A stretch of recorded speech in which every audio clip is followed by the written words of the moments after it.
What if the story you've always heard was not the only story? What if the world did not truly begin with Adam, but carried secrets from an age forgotten? And what if the silence before creation was not empty at all, but a hushed remembrance of something lost? Before time had a name, before the counting of days, there was only stillness, a deep and endless calm stretched across existence. No stars above, no earth below, only a waiting silence, vast as the oceans that had not yet been formed. Yet even in this silence, questions linger like whispers in the dark. Was this the very beginning, or was it a return? A beginning after something had already ended. Imagine the quiet, a space where nothing stirred, and yet everything was held in possibility. Could there have been other worlds before this one? Could there have been a creation now buried beneath the silence? And if so, what happened to it? Was it swept away in a flood of judgment, shattered in a war of fire, or simply faded into shadows too deep for memory? Some ancient teachers wondered about the hidden pause between the first words of Genesis. They asked, when the text says, "In the beginning, God created the heavens and the earth," and then continues, "The earth was without form and void," was there perhaps a gap wide enough to hold an untold story? If there was, what would that story be? And what if the silence we imagine was not truly silent? What if beneath its calm, angels moved unseen, or ancient beings walked upon a world we no longer recognize? Could this silence be an echo of their passing? The mystery of the void is not just about what was missing. It is about what may have been hidden. When you close your eyes tonight and listen to this story, ask yourself, what lies beneath the silence of your own life? Are there forgotten beginnings waiting to be remembered? The stillness before creation was not a lifeless pause. It was the breath before a word, the pause before a song, the moment when all of heaven waited for light. But inside that waiting, another question lingers. Was Adam truly the first, or simply the first of us? What if there were others, beings who rose and fell before his feet touched the earth? Beings whose names have been erased, but whose presence lingers in the silence. And what if the darkness before creation still carries their echoes? As we drift through this ancient calm, let your thoughts rest gently. Do not rush to answers. Let the questions themselves guide you deeper, like stars hidden behind clouds, waiting to shine when the night is darkest. And now, as we begin this long and quiet story together, I ask you to stay with us. If this voice soothes you, if these questions make your heart wonder, then take a moment to subscribe and share with us a little part of your world.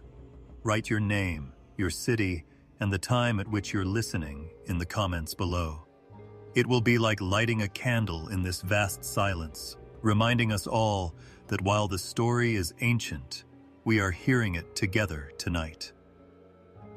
The first silence was so dense that it seemed to go on forever, a veil of silence that stretched across the emptiness. Then something stirred in response to a divine command, a voice with unfathomable weight and a breath that pierced the silence. Let there be light. Light appeared out of nowhere, not slowly or softly, but with a radiance that ripped through the darkness and exposed the concept of sight itself. It erupted like a flood.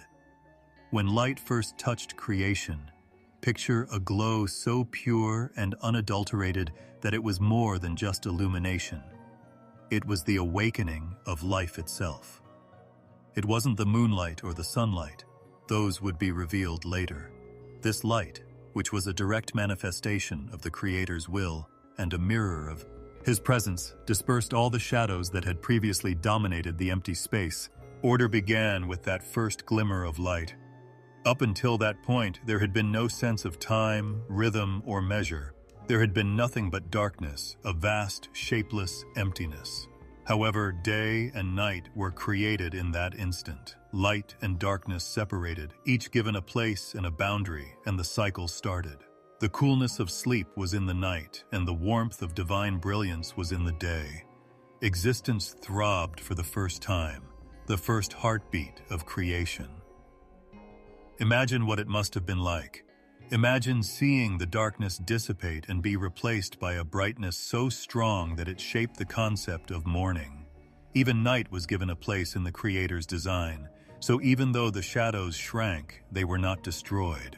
In this tale, light and dark were partners in a dance that would lead all future living things, not adversaries. Together, they would cause time to pass as one rose and the other fell. We continue to live in that rhythm without realizing it. The sun rising signifies the start of our work, our journey, and our aspirations for the day. Then night falls, reminding us of our limitations and allowing us to pause and rest. Even when we take light and darkness for granted, they still control us. However, there is another rhythm of light and dark in our own lives that goes beyond the sun's rise and set. We are all aware of the brightness of hope, the warmth of clarity, and the brilliance of joy. However, we are also aware of the dark recesses of grief, the uncertain nights, and the burden of invisible anxieties. Creation serves as a reminder that the dark has a purpose. The Creator placed it in its proper place rather than completely expelling it. The darkest times in our own journeys frequently seem intolerable, as if they shouldn't be there. However, our shadows define the significance of our light just as night completes the day's cycle. We would never fully comprehend what brightness means without them. Both have meaning because of the contrast. Consider a period of your life when the darkness seemed to be too much to bear. Maybe it was a time of loss, when you couldn't bear the thought of losing something or someone you cared about. Or maybe it was the silent kind of darkness, the long nights of questioning whether you were really enough, whether your heart, your efforts, and your prayers were ever heard. Then, suddenly, something appeared. Maybe it was a soft glow, a word of encouragement, a door opening when you had almost given up, or a calm in your heart that made no sense other than as a gift from above. It might not have been a sudden flash of light like the first moment of creation. Your "let there be light" was that. That first divine breath was beautiful in its intimacy as well as its power. Everything is impacted by light. It does not discriminate or remain confined. It extends into every nook and cranny, even the most obscure ones. Therefore, when the Creator created it, He was announcing that there would never be complete darkness again. He was saying that there would always be some kind of hope that would overcome despair. This is a pattern woven into the fabric of our world, not just history. The first distinction between day and night also refers to the limits we set for ourselves. We frequently strive to live constantly in motion, to avoid periods of rest, to avoid periods of stillness, and to pursue light incessantly. However, uninterrupted daylight was not what the Creator intended. He created the night so that we could breathe and for our souls to recover. The lesson, to embrace both the brightness of activity and the quiet of rest, is woven into the very fabric of creation. Balance is denied if one is denied. The Creator took His time on that first day. After speaking light into existence, He let it stand. "Good," He said. Take note of how purposeful this was. Creation was deliberate, measured, and replete with pauses. It was not a hasty act. That in and of itself teaches us that we don't have to create quickly or fill every moment. Allowing what is born to breathe, deeming it good even in its early form, and having faith that more will come in due time are sometimes the most powerful things we can do. You can still see the echo of that first moment when you go outside and observe the change from day to night or night to morning. In addition to being a natural occurrence, the glow of the sunrise serves as a reminder of the first light ever spoken into existence. In addition to the absence of the sun, the stillness of night is the other half of a design that maintains the equilibrium of the world. The same message is whispered by every dawn. Although darkness may persist, it is never permanent. Every sunset serves as a reminder that sleep is sacred and that light cannot burn continuously without interruption. The concept of the first light also carries a deeper mystery. What was it, since it wasn't the sun? Some claim it was the radiance of God's presence revealed to creation, the glory of God Himself. Others see it as a spiritual light that illuminated not only space, but the concept of existence itself, a cosmic brilliance. Whatever it was, we still don't understand it, but maybe that's the point. The first light serves as a reminder that experiences can exist without explanation. There are mysteries that are meant to be lived in awe. The contrast between what was and what came to be is where a lot of the story of creation starts. Everything had been shrouded in darkness, but it was not over. Light came in with a single word, and history started. And even in your life, when the darkness seems to go on forever, keep in mind this first fact. Dispelling the shadows doesn't require an endless amount of work. Everything can change with just one word, one spark, or one divine breath. Water existed before anything formed, before the world could even imagine sky, valleys, or mountains. It was silent, vast, and unending. It extended beyond all horizons like an ocean with no shore, no beginning, and no end. The water that nourishes the earth today, the rushing rivers, the flowing streams, and the soft rain, was not there. This body of mystery contained secrets that no eye had ever seen. It was primordial, deep, and heavy. Like a mirror waiting to reflect something bigger than itself, its surface glistened in the darkness, unbroken and motionless. It had no moon to cast its silver path across it, no sun to warm it, and no stars above to direct it. Only water and the profound silence of eternity were present. Nevertheless, something moved despite the silence. The Spirit was breathing, resting, hovering over the waters.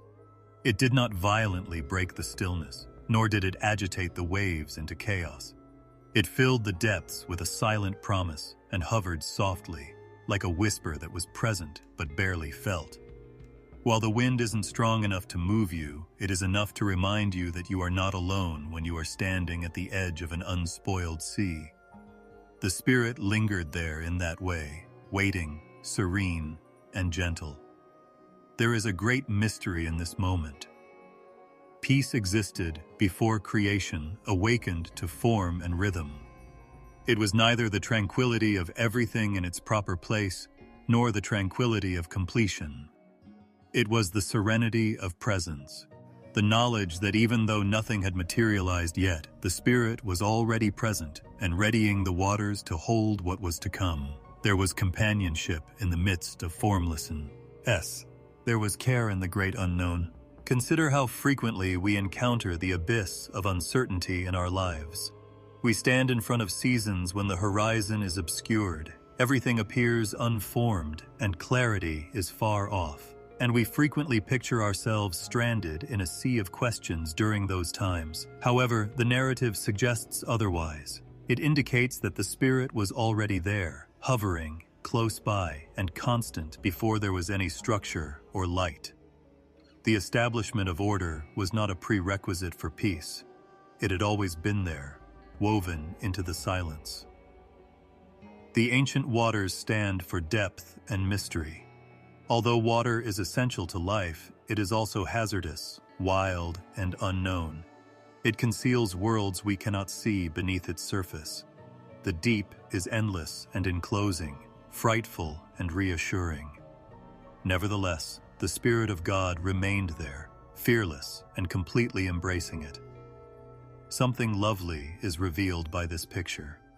No depth is so great, no uncertainty so wide, and no unknown so terrifying that His presence cannot exist there.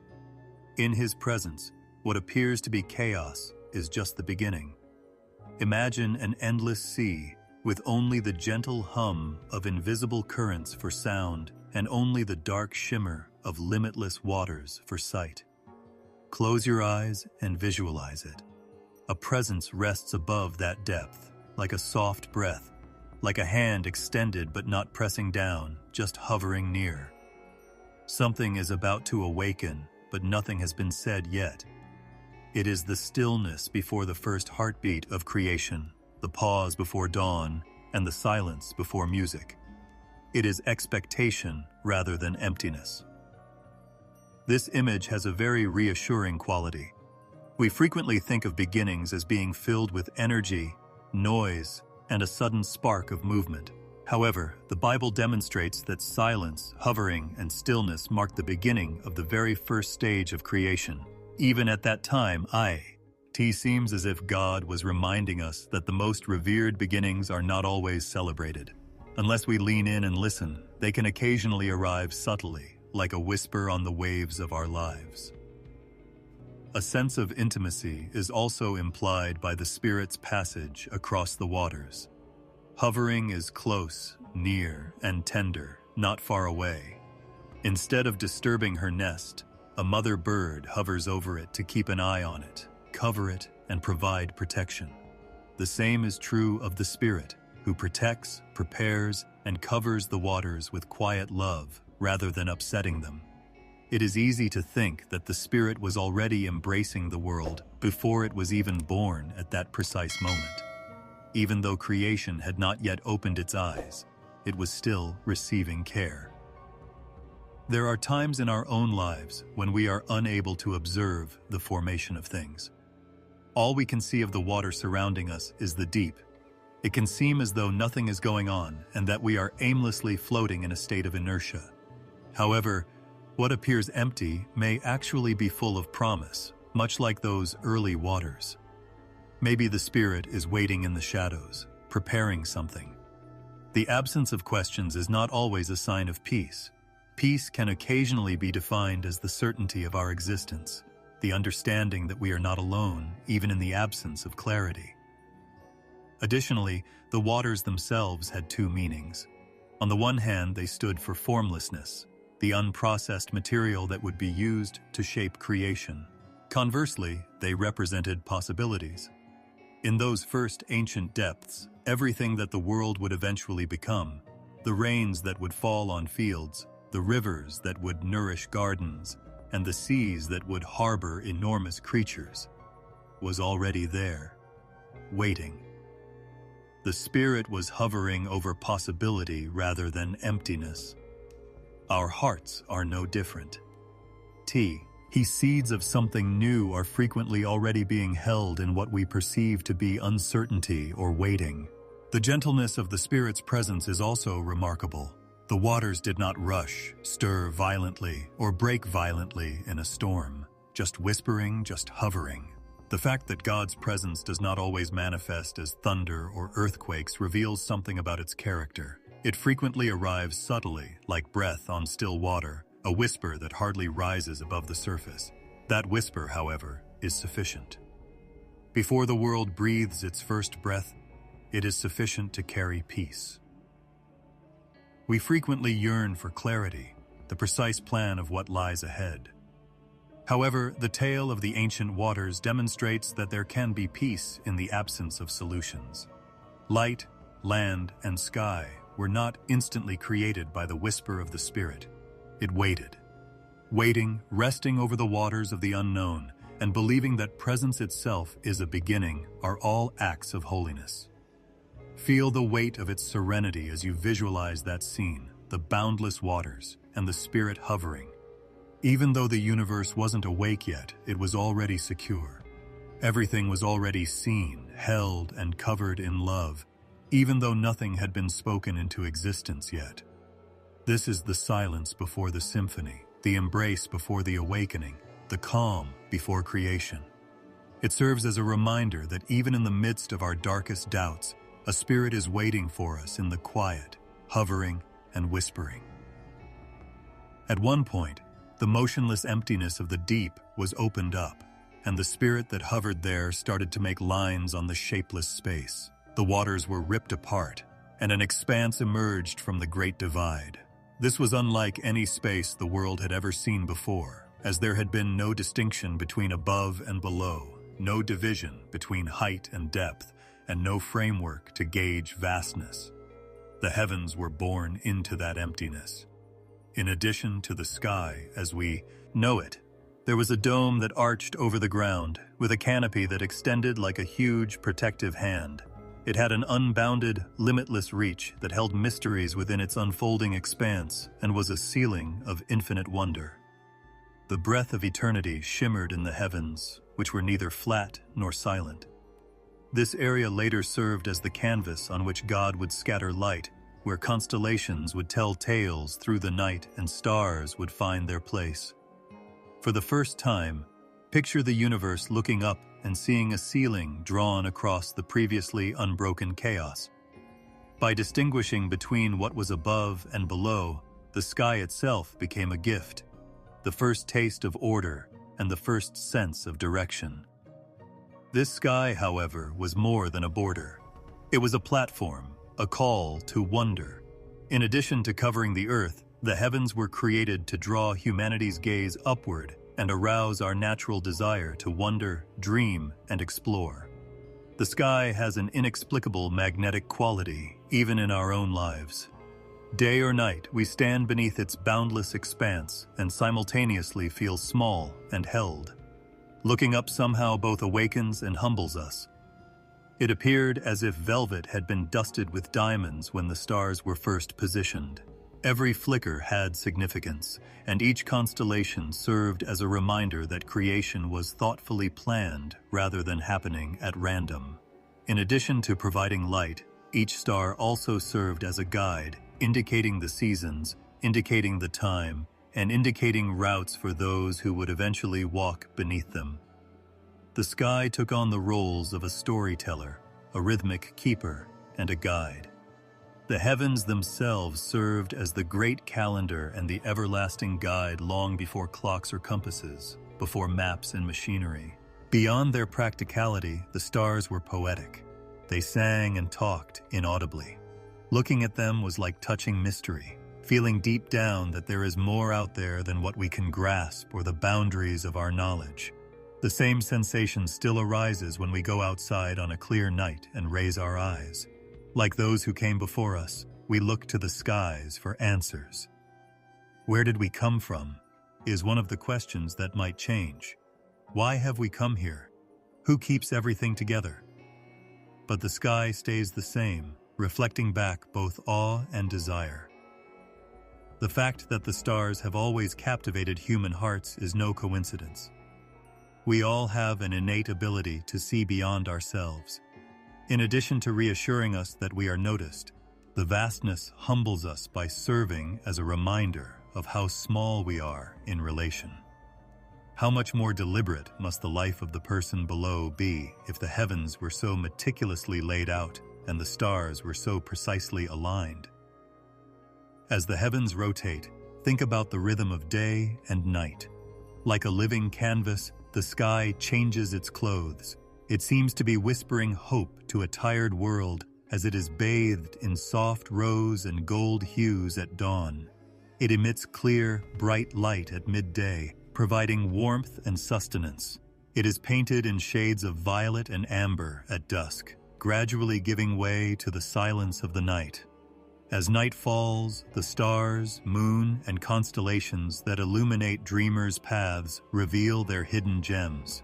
Every change is smooth, steady, and meaningful. The heavens are speaking in time and color. They are not quiet. Consider how frequently people have turned to the night sky for comfort over the ages. The heavens above them provided solace to shepherds resting on grassy hills, sailors navigating choppy waters, vagrants looking for a place to call home, and poets seeking words. The sky itself seems to have been a constant companion, a reminder that no matter where we are, we stand beneath the same stars that others before us once gazed upon. It is a constant presence that both humbles and comforts. This connection also has a deep spiritual component. We can escape ourselves, our problems, and the burden of everyday existence when we look up. We are compelled to ask more profound questions in the stillness of the night when the stars appear to be endless. The sky does not respond to them verbally, but it does serve as a reminder that we are a part of something bigger and more purposefully designed. The hidden details of our days are shaped by the same hand that stretched out the heavens, it tells us. Another paradox is the heavens. They both show and hide. They reveal light in the form of stars, but they conceal countless mysteries from our view. There is more out there than even the brightest star. The sky teaches us humility in this way, to believe that mystery itself can be a gift, and to accept that some answers will always be out of our grasp. The expanse was intended to constantly evoke awe rather than to be fully understood. Furthermore, we are reminded that the heavens are not far away when raindrops fall from the sky and clouds build up and pour themselves down to the ground. They provide us with water, which sustains rivers, fields, and all living things. The soft drops that support life are found in the same sky as stars. Not only are the heavens lovely, but they are also essential, interwoven with the very cadence of life. In this grand scheme, even storms have a role. In addition to demonstrating power, lightning's ferocious radiance and thunders rolling across the sky serve as a reminder of equilibrium. The sky is home to both gentleness and power, serene sunsets and violent storms. It is a reflection of the vastness, vitality, and aliveness of creation itself. It is like standing beneath a promise when you are beneath the heavens. It reminds us of our limitations by reaching out beyond our reach, but it also lifts our hearts and reminds us that life is more than just what we can see and feel. Observing the stars serves as a reminder that we are a part of a narrative that is much bigger than ourselves and is written in light rather than ink. There is something sacred about taking a moment to reflect quietly when the world slows down and going outside to breathe under the stars.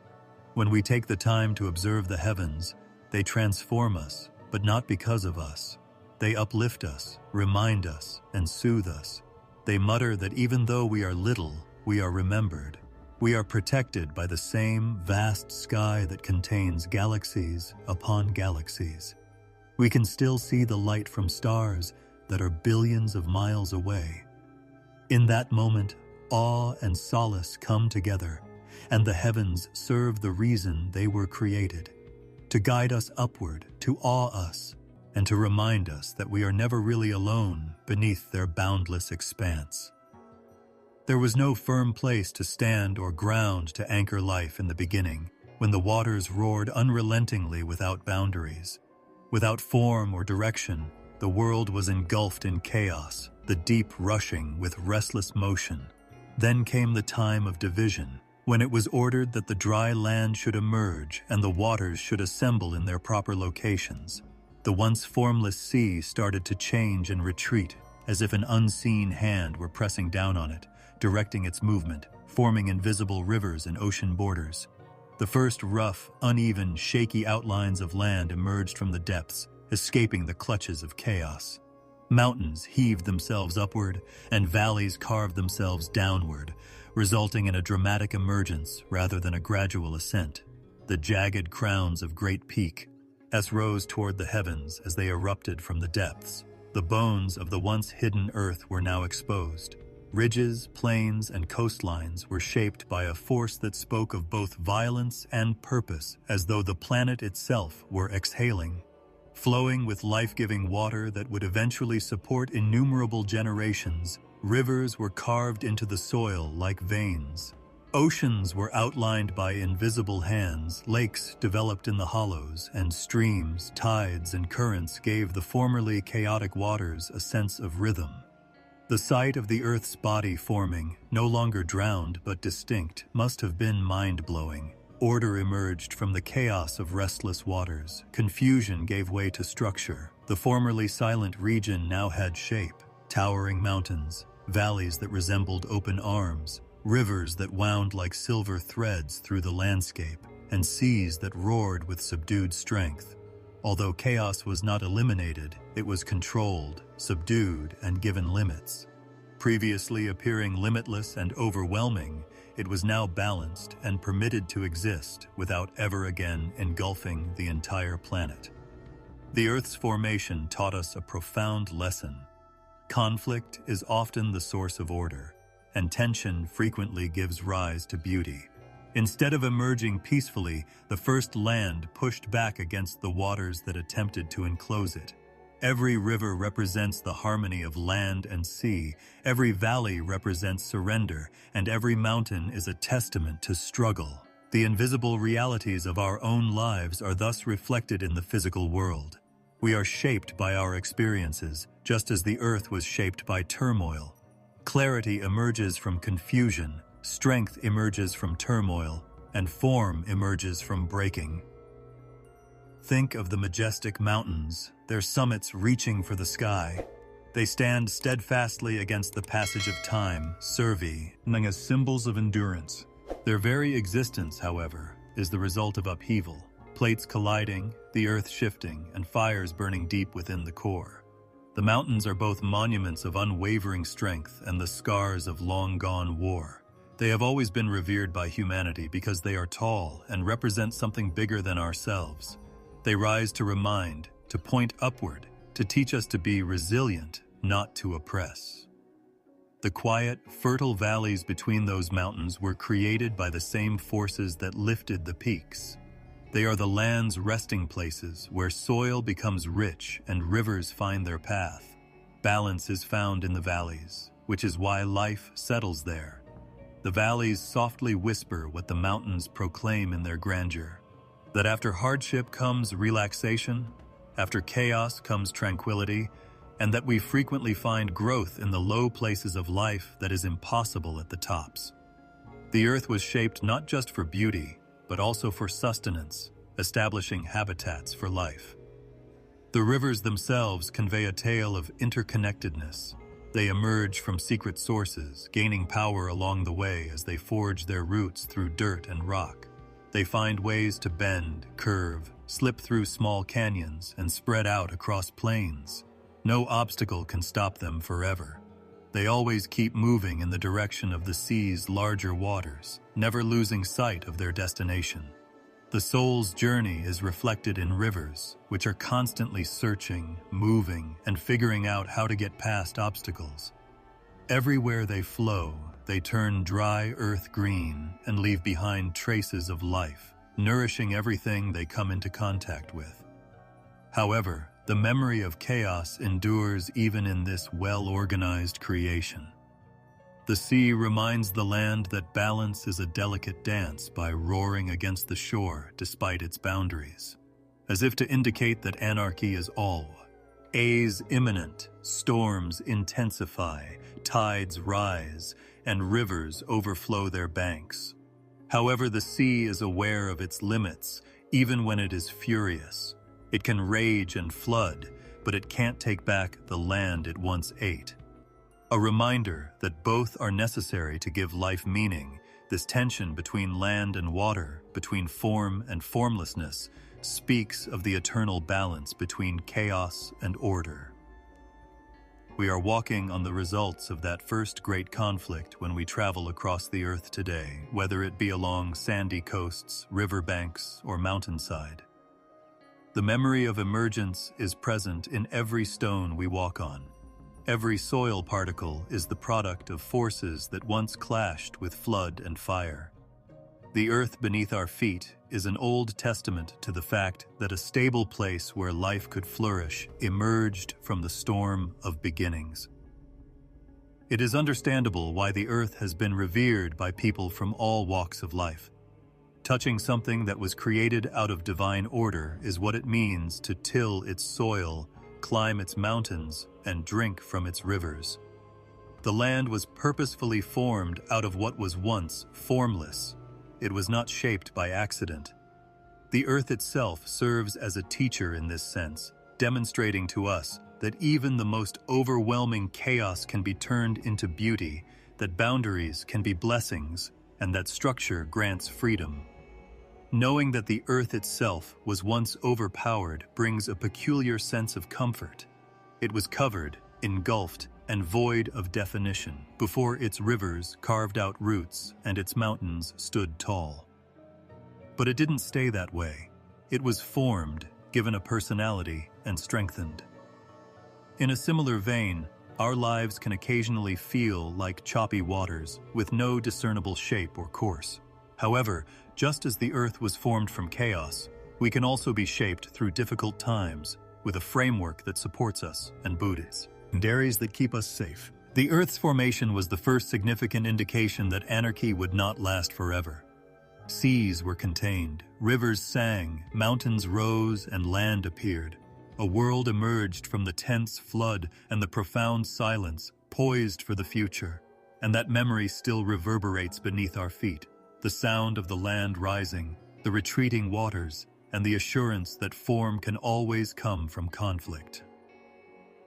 After the earth had found its place and the heavens had expanded, the time had come for the universe to be embellished with lights that would control the cycles of life. To indicate the passing of time, two enormous lights were now shown across the vast expanse, which was previously only illuminated by far-off stars strewn across velvet darkness like diamonds. The moon followed with its softer radiance, glowing softly in the night sky after the sun rose in its fiery splendor, warming the land. Designed to measure the days and seasons and bring harmony to life's cycles, these were more than just ornaments. They were guardians of order. The transformation of day into night became the beating heart of creation, and their dance was not haphazard, but deliberate. The sun turned into the great clock of the day with its ferocious light. It rose powerfully, dispersing the darkness so that everyone walking beneath it could see clearly. The creatures that relied on its strength were given life by its warmth, which also stirred the waters and encouraged the sprouting of seeds. The earth would stay cold without its fire, like a dead stone floating in the dark. Every dawn serves as a reminder of rebirth and the assurance that light will always come after the longest night. The sun has always risen with humanity, and its journey from east to west has been used to gauge effort, development, and advancement. Farmers have trusted it to feed their fields, poets have sung of its majesty, and kings have bowed before it. It is the everyday emblem of endurance and is more than just light. But when the sun gives way, the moon assumes its place, casting a softer light that is both calming and guiding. The moon reminds us that even borrowed light has beauty because it mirrors rather than blazing like the sun does. Like a slow breathing, it controls the night and all of its phases, waxing, waning, growing, and diminishing. Its rhythm commands the tides, pulling water upward and allowing it to fall. Silence falls beneath its eyes, and the night creatures come to life. Under its silver glow, humanity has long lusted after the moon and conjured up tales of mystery, romance, and fate. The moon whispers of introspection, relaxation, and the slow passage of time, while the sun symbolizes strength. The sun and moon work together to maintain the seasons. The tilt of time itself is determined by their interaction, which produces the blooming of spring, the abundance of summer, the fading of autumn, and the rest of winter. Each cycle is a component of the larger dance, serving as a reminder that life is a circle rather than a straight line, constantly turning, repeating, and always fresh. The moon's phases determine the months, the Earth's orbit around the sun determines the years, and the rising and setting of both determines the days. Since we also live by cycles, this rhythm is written in both the sky and our own bodies. In ways we do not fully comprehend, we wake and sleep, grow and wither, flourish and fade, and then start over. Human life is reflected in the stories that the seasons themselves tell. Spring is a time of new beginnings, of tender shoots emerging from chilly ground, of hope and rejuvenation. It is similar to childhood in that everything is fresh, promising, and both brittle and unstoppable. The strength, brightness, and fullness of summer come next. The sun is high and life seems abundant during this season of work, growth, and vitality. Then comes autumn, which brings change and teaches us that nothing lasts forever. As a cycle comes to an end, there is both joy and sadness as the leaves fall and the colors burn with fading beauty. Last but not least is winter, which is peaceful and quiet and a time for rest, introspection, and waiting for the light to return.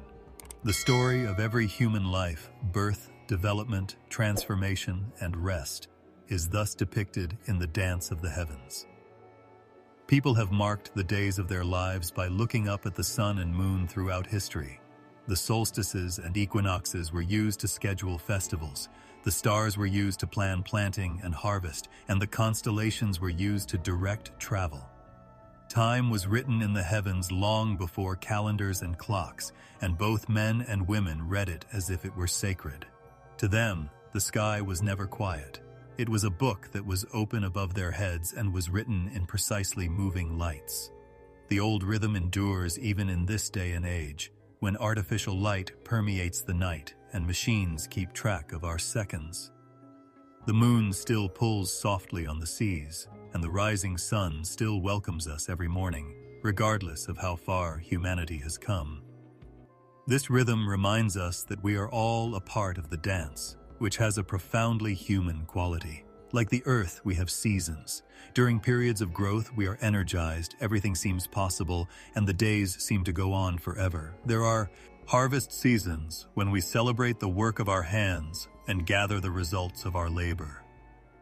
Things we love fade over time, and we have to come to terms with the fact that change is a natural part of life.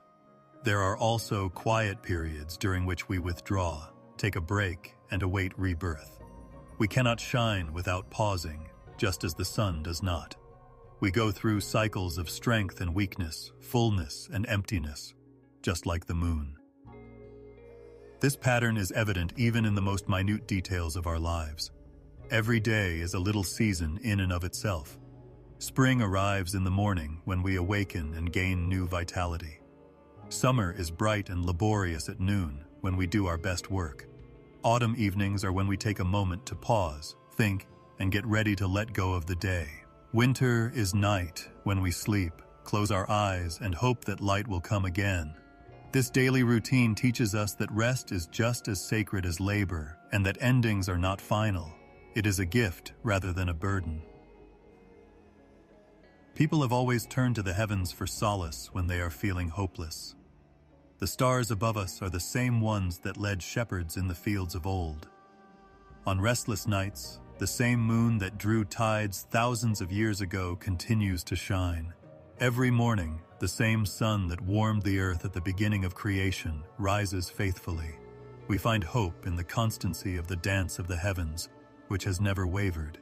Maybe we can stay faithful if the sun and moon do.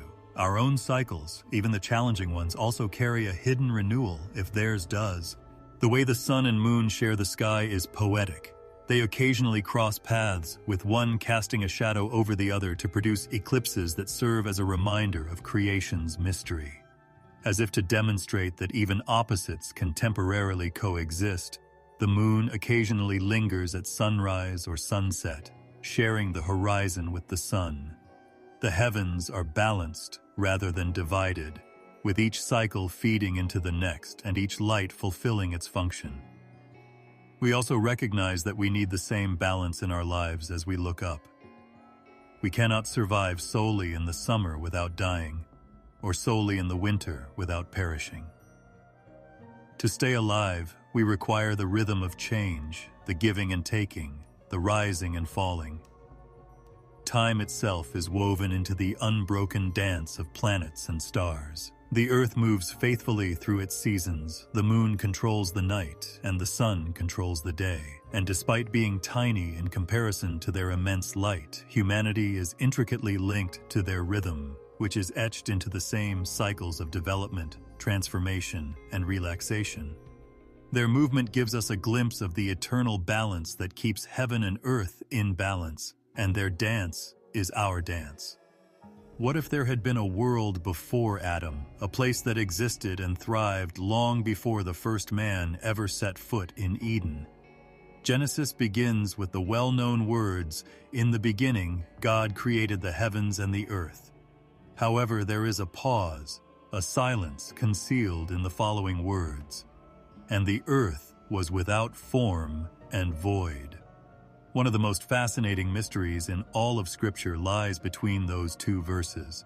Some have hinted at a lapse, a period of time that cannot be quantified by human reasoning, during which the Earth was in a state distinct from the one that Adam inherited. This theory, sometimes referred to as the gap theory, is present. Ted, as a gentle suggestion rather than a dogma, suggesting that perhaps the world we see contains deeper historical layers than we realize. It's not about making people believe. Rather, it's about allowing them to wonder about what might have happened before the story we know. We see memories imprinted in the soil and stone of the earth. Fossils are buried in silence. Rivers chisel away at the rock, as if narrating stories of past floods, and mountains rise like ancient scars. Given all of this, one might wonder if the Earth's age contains mysteries that go well beyond Adam's creation timeline. Before the garden was planted, was there a time of beauty, or even ruin? Since Genesis does not go into great detail about how the world changed from its initial creation to its current state when Adam was formed, the first few verses allow for such reflections. Rather, they merely say that it was once empty and shapeless, a place of darkness and quiet where life was waiting to come back. The idea of a world before Adam is intended to pique interest rather than to cast doubt on one's faith. We cannot measure God's works by our clocks if He is eternal, since time itself is His creation. The gap theory subtly implies that what we consider to be the beginning might actually have been the beginning of a new chapter rather than the absolute beginning. Maybe a previous world had risen and fallen, leaving behind mysteries, ruins, and remnants that are concealed beneath the Earth's surface. People occasionally question whether ancient fossils of extinct animals or rock layers that appear older than human history are part of a creation that existed long before Adam's time. Both beauty and sorrow can be found in this suggestion. Imagine a vibrant world with oceans full of unsolved mysteries, forests larger than continents, and creatures traveling across unimaginable landscapes. Maybe this world was bright, a manifestation of the creative power of God. But since the earth was later described as formless and void, covered in darkness and having deep waters, something must have happened. That language describes something broken and in need of restoration rather than a flawless creation. Was this the result of a cosmic battle, the demise of an angel, or the destruction of a once thriving world? Scripture doesn't say it clearly, but the silence allows one to think. The Bible alludes to unseen spiritual conflicts even in its silence. For example, later passages describe Lucifer's fall, where his pride caused him to be cast down. The earth might have been scarred if such a rebellion rocked the heavens. Is it possible that the world was left empty and void after an earlier order was destroyed, waiting for the Spirit of God to move on the waters once more? This idea offers a perspective that links the spiritual realm's invisible struggles with the mystery of creation without requiring belief. It's possible that a lost world was swept away to make room for Adam and his descendants to start over. Wonder, not certainty, is what makes this possibility so beautiful. Because creation is even more complex and enigmatic than we think if there was a world before Adam. It's possible that the earth beneath our feet contains silent testaments to bygone eras, serving as a reminder of both the immensity of God and the briefness of human history. We seem to be living on the first page of a book, with the previous chapters obscured but not completely removed. We are reminded that what we see is only a portion of the whole when we stand at the sea's edge and look into its depths or at the endless stars. People who accept the concept gently frequently use a different language when discussing time. They believe that the Earth's age enhances rather than lessens the veracity of Scripture. They witness a record of God's creation in the layers of rock and the fossils of extinct animals, remnants of a world before Adam that may have been destroyed but is preserved in stone. In Genesis, they hear a mystery rather than a contradiction, a gap created by God to allow wonder and faith to coexist.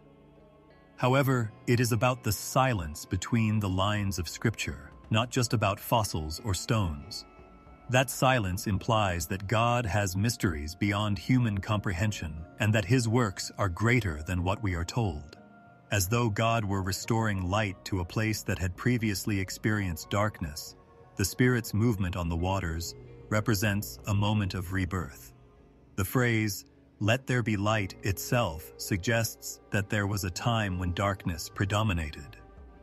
Was this the reclaiming of a world that had been cast into darkness? Or was this just the first creation of light? The thought of a world before Adam also resonates with us when we consider human existence. We frequently experience times when everything appears to be empty and formless, with gloom looming over us.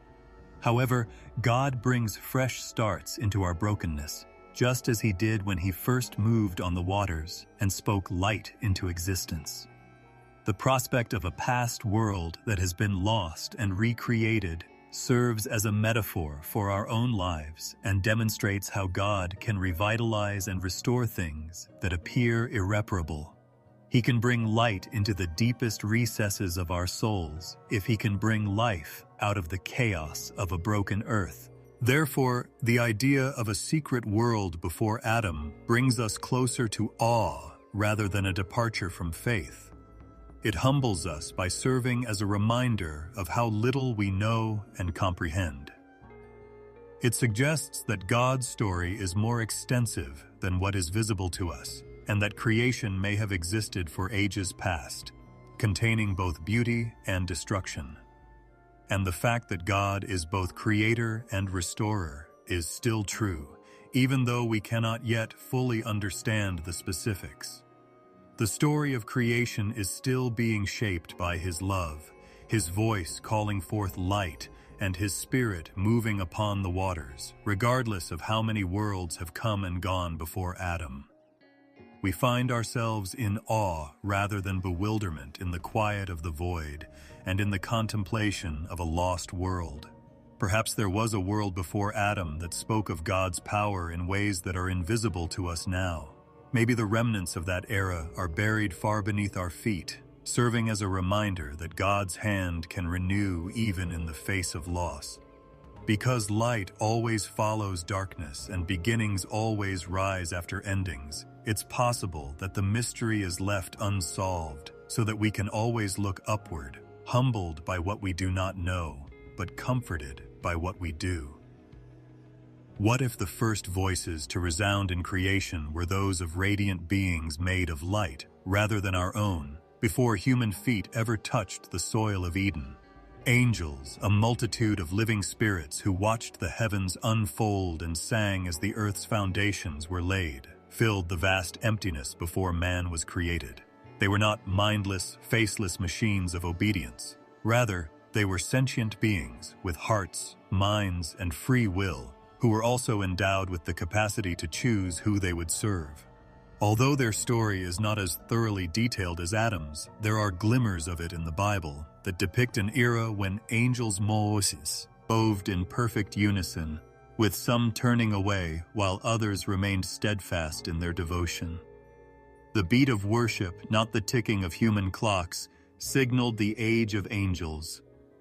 Imagine a creation in which the first sounds were not human words, but rather songs of praise emanating from creatures that had never experienced decay and where the light of dawn had not yet reached human eyes. They all played a part in the order of heaven.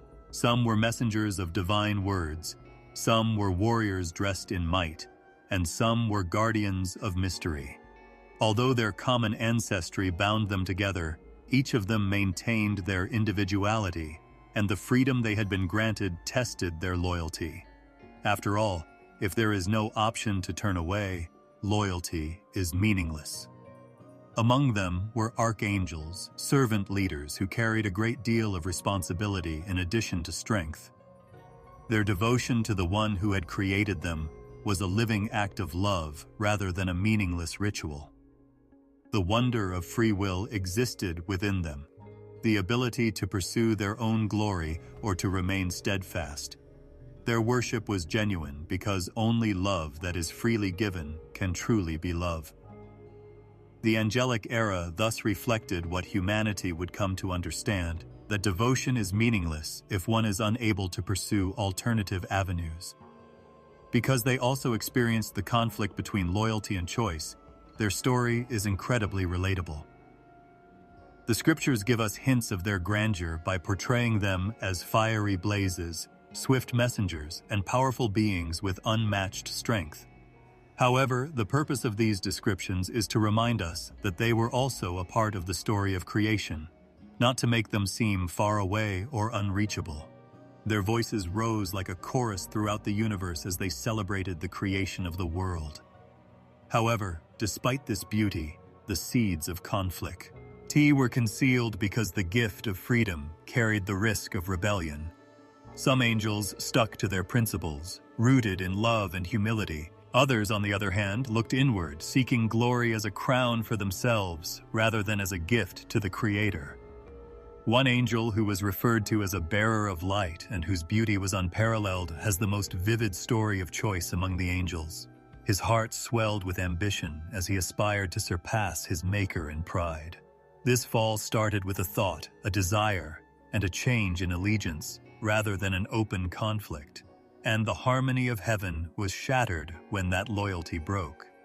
The era of angels was marked by loss and division in addition to worship and unity. While those who turned away were cast down, bearing the consequences of their decision, those who stayed faithful stood firm in their love. Because it wasn't a world devoid of emotion, this is where the age of angels becomes profoundly poignant. Just as people grieve when loved ones take a darker path, those who stayed faithful must have felt sorrow for those who fell. Angels' devotion was characterized by emotion, including joy for the presence of light and sorrow for loss, rather than being a cold duty. They repeatedly anchored themselves in love, which is why they chose to stay faithful rather than because they were incapable of straying. Their tale serves as a reminder that faithfulness is always alive, vibrant, expensive, and long-lasting. One can practically imagine the heavenly court where angels stood, their voices united in song if they pay close attention to the echoes of Scripture. Some spread their messages throughout the universe by showing up in dreams and visions, their words acting as links between the temporal and the eternal. Others guarded the throne. Human language finds it difficult to describe their strangely symbolic forms. Others were fighters, invisible but present, engaged in combat outside of human vision. Everybody had a place, a purpose, and a loyal heart. To Ima, join them is to envision living beings with dignity, free will, and the ability to be devoted, rather than icy statues of light. Another important insight into God's character can be gained from the age of angels. He didn't want singers who couldn't sing in their own voices or servants who lacked will. Knowing that choosing to love him would be both risky and beautiful, he created beings with the ability to do so. Additionally, he did not negate the existence of choice when some chose to turn away. Instead, he permitted the consequences of their choice to remain. The freedom to choose between love and rebellion is a gift given to both angels and humans, so this too reflects the story of humanity. It is a freedom that allows for betrayal, but also makes devotion genuine. We are humbled by the idea of this age. There was a great tale of loyalty and rebellion, harmony and disintegration, before Adam's hands ever touched the ground, and before Eve's eyes ever laid eyes on the garden. Angels had rejoiced at the creation, sung over the birth of creation, and wept when their brethren fell. They serve as a reminder that the history of creation is richer than human memory, and is interwoven with tales of creatures who experienced the splendor of God. Even though their world was invisible to the naked eye, its echoes can still be heard in the mysteries of faith and the whispers of Scripture. Even today, the tale of the angels is a reality that affects the present in addition to being a recollection of the past. The faithful among them carry on with their work, invisible but close by, guarding humanity's paths, bearing messages, and serving as a constant reminder that loyalty counts. Since we also had to make decisions in the past, their story is not separate from ours, but rather entwined. We are challenged by their devotion, cautioned by their fall, and soothed by their unseen presence. They are creatures who understand the meaning of unrestricted love and perseverance in the face of rejection.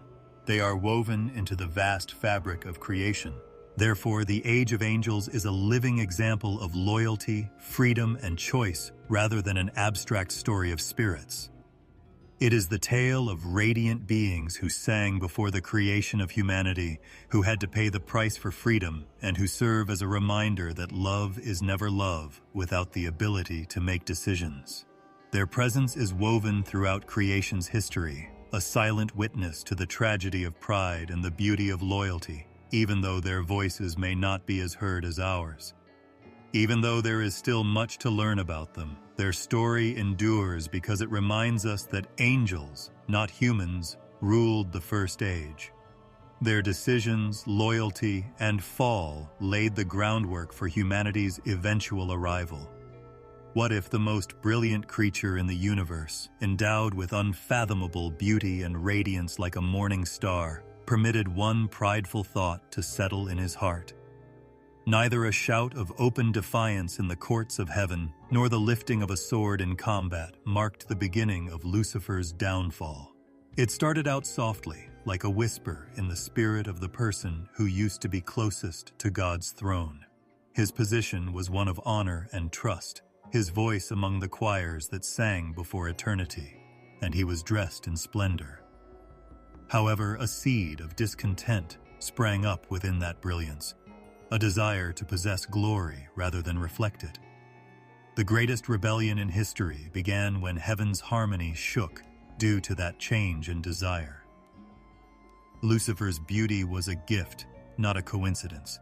Scripture describes him as a carefully crafted being intended to reflect the majesty of the Creator, complete in wisdom and embellished with priceless stones. Even his name, which means light-bearer, conveyed dignity and intent. However, what was initially presented as a mirror of divine brilliance gradually turned into a source of jealousy. As he realized how magnificent he was, he questioned why he should continue to serve when he could stand as master.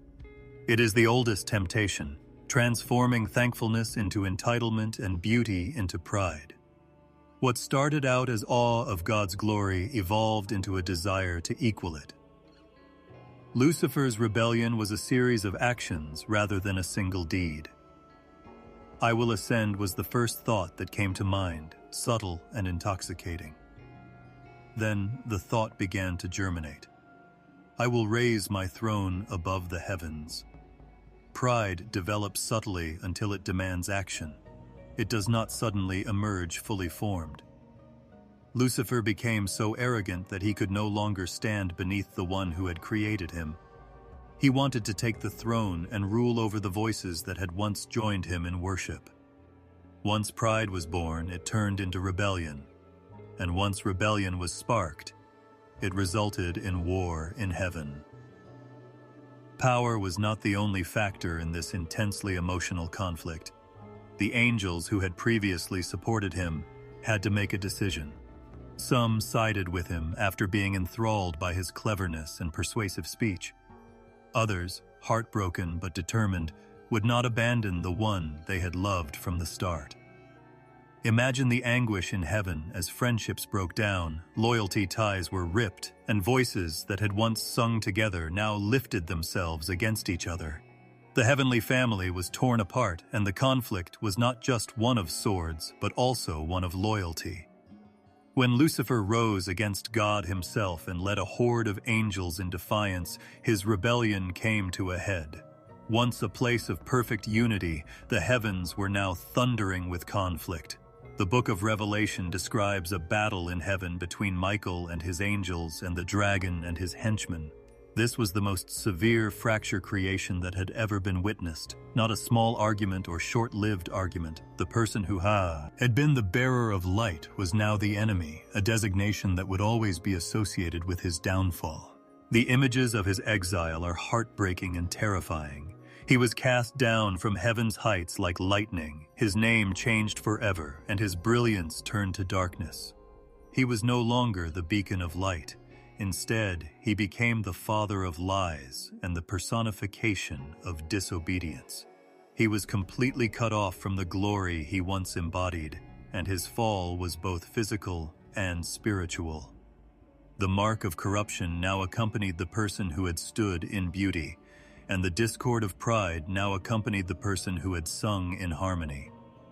The price was just as devastating for the angels who followed him. They were also cast down, constrained by the results of their decision rather than iron chains. Heaven must have been filled with great sorrow because all beings were made for glory, but countless of them perished. They had lost both their position and their mission as a result of the rebellion, leaving them permanently committed to an unwinnable cause. This was where the battle peaked, the emotional scar of heaven exposed. The lessons learned about pride amplify the tragedy of Lucifer's fall. Pride is a product of abundance rather than weakness, in contrast to hunger or fear. Lucifer fell because he had received so much, not because he lacked. Pride found a home in the wealth of beauty, knowledge, and strength. The most subtle corruption is pride, which takes what is good and twists it so that it no longer honors the one who bestowed it. It causes the heart to become insatiably hungry for more, blinding it to thankfulness. Lucifer was still charming and clever even after he fell. His once worshipped voice turned into a tool of deception. Despite his imperfections, his beauty retained a hint of the splendor he had previously experienced. He used both to entice human and angelic people to join the same rebellion that had ruined him. His tale is not just about one act of disobedience. It is also about the destructive power of pride and how one person's inward turn can destroy many. This moment's emotional turmoil reverberates throughout the human narrative.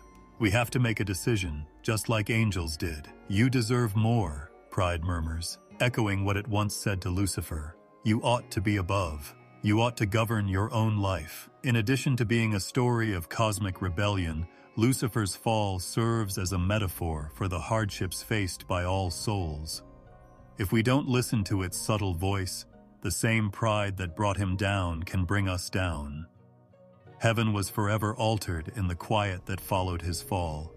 Those who stayed were put to the test, and their loyalty was validated. They had witnessed the rise and fall of pride, the burning of rebellion, and its eventual extinguishment in exile. They developed an unwavering devotion that was forged in sorrow. However, the recollection of that uprising persisted, serving as a reminder that pride can develop even in the most prestigious positions. No one is beyond the reach of choice, and no gift is safe from corruption if pride takes hold. This lesson is woven into the very fabric of creation. Therefore, in the creation story, Lucifer's fall represents the height of emotional conflict. It is the point at which harmony was disrupted, loyalty was put to the test, and the bearer of light turned against the light. His disobedience was not only against God, but also against love, and the sky attested to the price of arrogance during his exile. The stage was set for humanity's struggles from this fracture because the fallen one's whispers would eventually make their way to the garden, bringing with them the same temptation that had once arisen in his heart. Thus, the anguish of heaven turned into the shadow on earth, a tale of arrogance that reverberates throughout all ages. Lucifer did not descend silently into some forgotten corner of creation after he fell from the heights of heaven. The earth itself witnessed the upheaval, and his rebellion left scars on the very fabric of existence. According to legend, he was flung from the throne of glory into the abyss below like lightning, and chaos spread wherever his presence fell. The world that had been carefully called into existence was tarnished by anarchy. As if the planet's very bones were shifting under an unbearable weight, mountains heaved and cracked. Only pieces of what once stood were left behind as lands were sucked up by boiling and turbulent oceans. The harmony that had been uttered into the cosmos now rested on the ground like shards of glass. After that fall, there was a spooky silence accompanied by moans, as though the earth itself was in mourning rather than a state of quiet desolation. The light that had once warmed the earth appeared to retreat as darkness spread itself across the heavens. Wastelands and arid areas where nothing grew were left behind where beauty may have once thrived. Jagged cliffs and wastelands stood as monuments to upheaval, and the rivers lost their courses, forming new routes in ferocious rushes. In addition to being a spiritual revolt, Lucifer's fall altered the visible creation, leaving behind scenes that suggested loss and violence. The earth would have told the tale if someone had walked across it in that era. Earthquakes that rocked the world's foundations were witnessed by fractured valleys and fallen mountains. There were caverns that appeared to have no bottom, as if the earth had been ripped apart in agony. Seas rose in destructive tides, engulfing coastlines and leaving behind ruins far below the surface. The heaviness of the silence between the winds suggested that creation itself was waiting, unsure of what would happen next. The track of a battle that had been fought beyond human sight but left scars too great to conceal was visible everywhere, the mark of brokenness. The weight of exile was palpable in those shattered landscapes. Once bright, Lucifer was now accompanied by shadows, and his presence had an impact everywhere it went. The earth turned into his stage and prison, a place designated for grief but oddly kept in suspense. It was suspended in a sort of pause, as though it was waiting for something, or someone, to enter the narrative. But it wasn't completely dead or lifeless. The world felt eerily incomplete in this transitional state, akin to an unfinished canvas left by an irate painter. According to some traditions, there was a world here that may have flourished before ruin swept it away, before Adam. What had been disturbed if the earth moaned under the chaos caused by Lucifer's fall? Did the battle of pride wipe out the remains of a creation, burying realms of life beneath ash and water? It appeared as though remnants of a bygone era were still present in the seas and stones of the shattered earth. What might have been lost is a question raised by mysteries carved into the soil, ruins buried beneath oceans, and fossils buried deep. The mind wanders into a haunting thought when considering that possibility. Was the earth once teeming with gardens and creatures before the shadow of rebellion descended upon it? According to some, the destruction we envision was the unmaking of an earlier world rather than the creation of the current one. Perhaps the deep darkness and formless emptiness mentioned in the Bible were the result of judgment rather than its beginning. If this is the case, the chaos that followed Lucifer's fall was the final resting place of an old world rather than the nascent stages of a new one. There was a certain weight to the air of that shattered world. There was only the hollow sound of winds rushing through stone canyons. There were no bird songs or floral scents floating in the breeze. Waters flowed, but not in unison. They frequently flooded and receded violently, as though they were not being controlled. As if the earth itself resisted peace, volcanic fires erupted from the depths, releasing the anger it had absorbed from its fallen occupant. Lightning split the skies without rain, thunder roared without storm, and the nights dragged on as if time itself were hesitant to pass. It begs the question of whether traces of angelic conflict have persisted on the earth amid such devastation. Was it possible that forces once clashed at the ragged peaks? Could the scars of their descent be seen in the sea's deep trenches? The earth is portrayed in the imagination as a huge battlefield that has been transformed into a cemetery, where creation silently witnessed a conflict that altered the planet's face forever. Images like these stick in your head, giving you the impression that the earth itself remembers. The earth was physically and symbolically broken. It served as a stage for the future, a location molded by disobedience but bound for redemption. One day, light would be called into darkness, life would emerge from the wasteland, and the chaos left behind after Lucifer's fall would be spoken into order. But the earth felt bleak, like a ruin waiting to be rebuilt in that space between destruction and rebirth. Its mountains and valleys seemed to sigh, yearning for the hand that would declare it good once more. The great mystery was carried by this pause, this eerie silence. If the earth had scars from war, did it also have echoes of lives lost? Before being carried away in judgment, were there creatures that inhabited its skies, swam in its seas, or walked its lands? Was this destruction a punishment for Lucifer and the world that had joined him in his rebellion?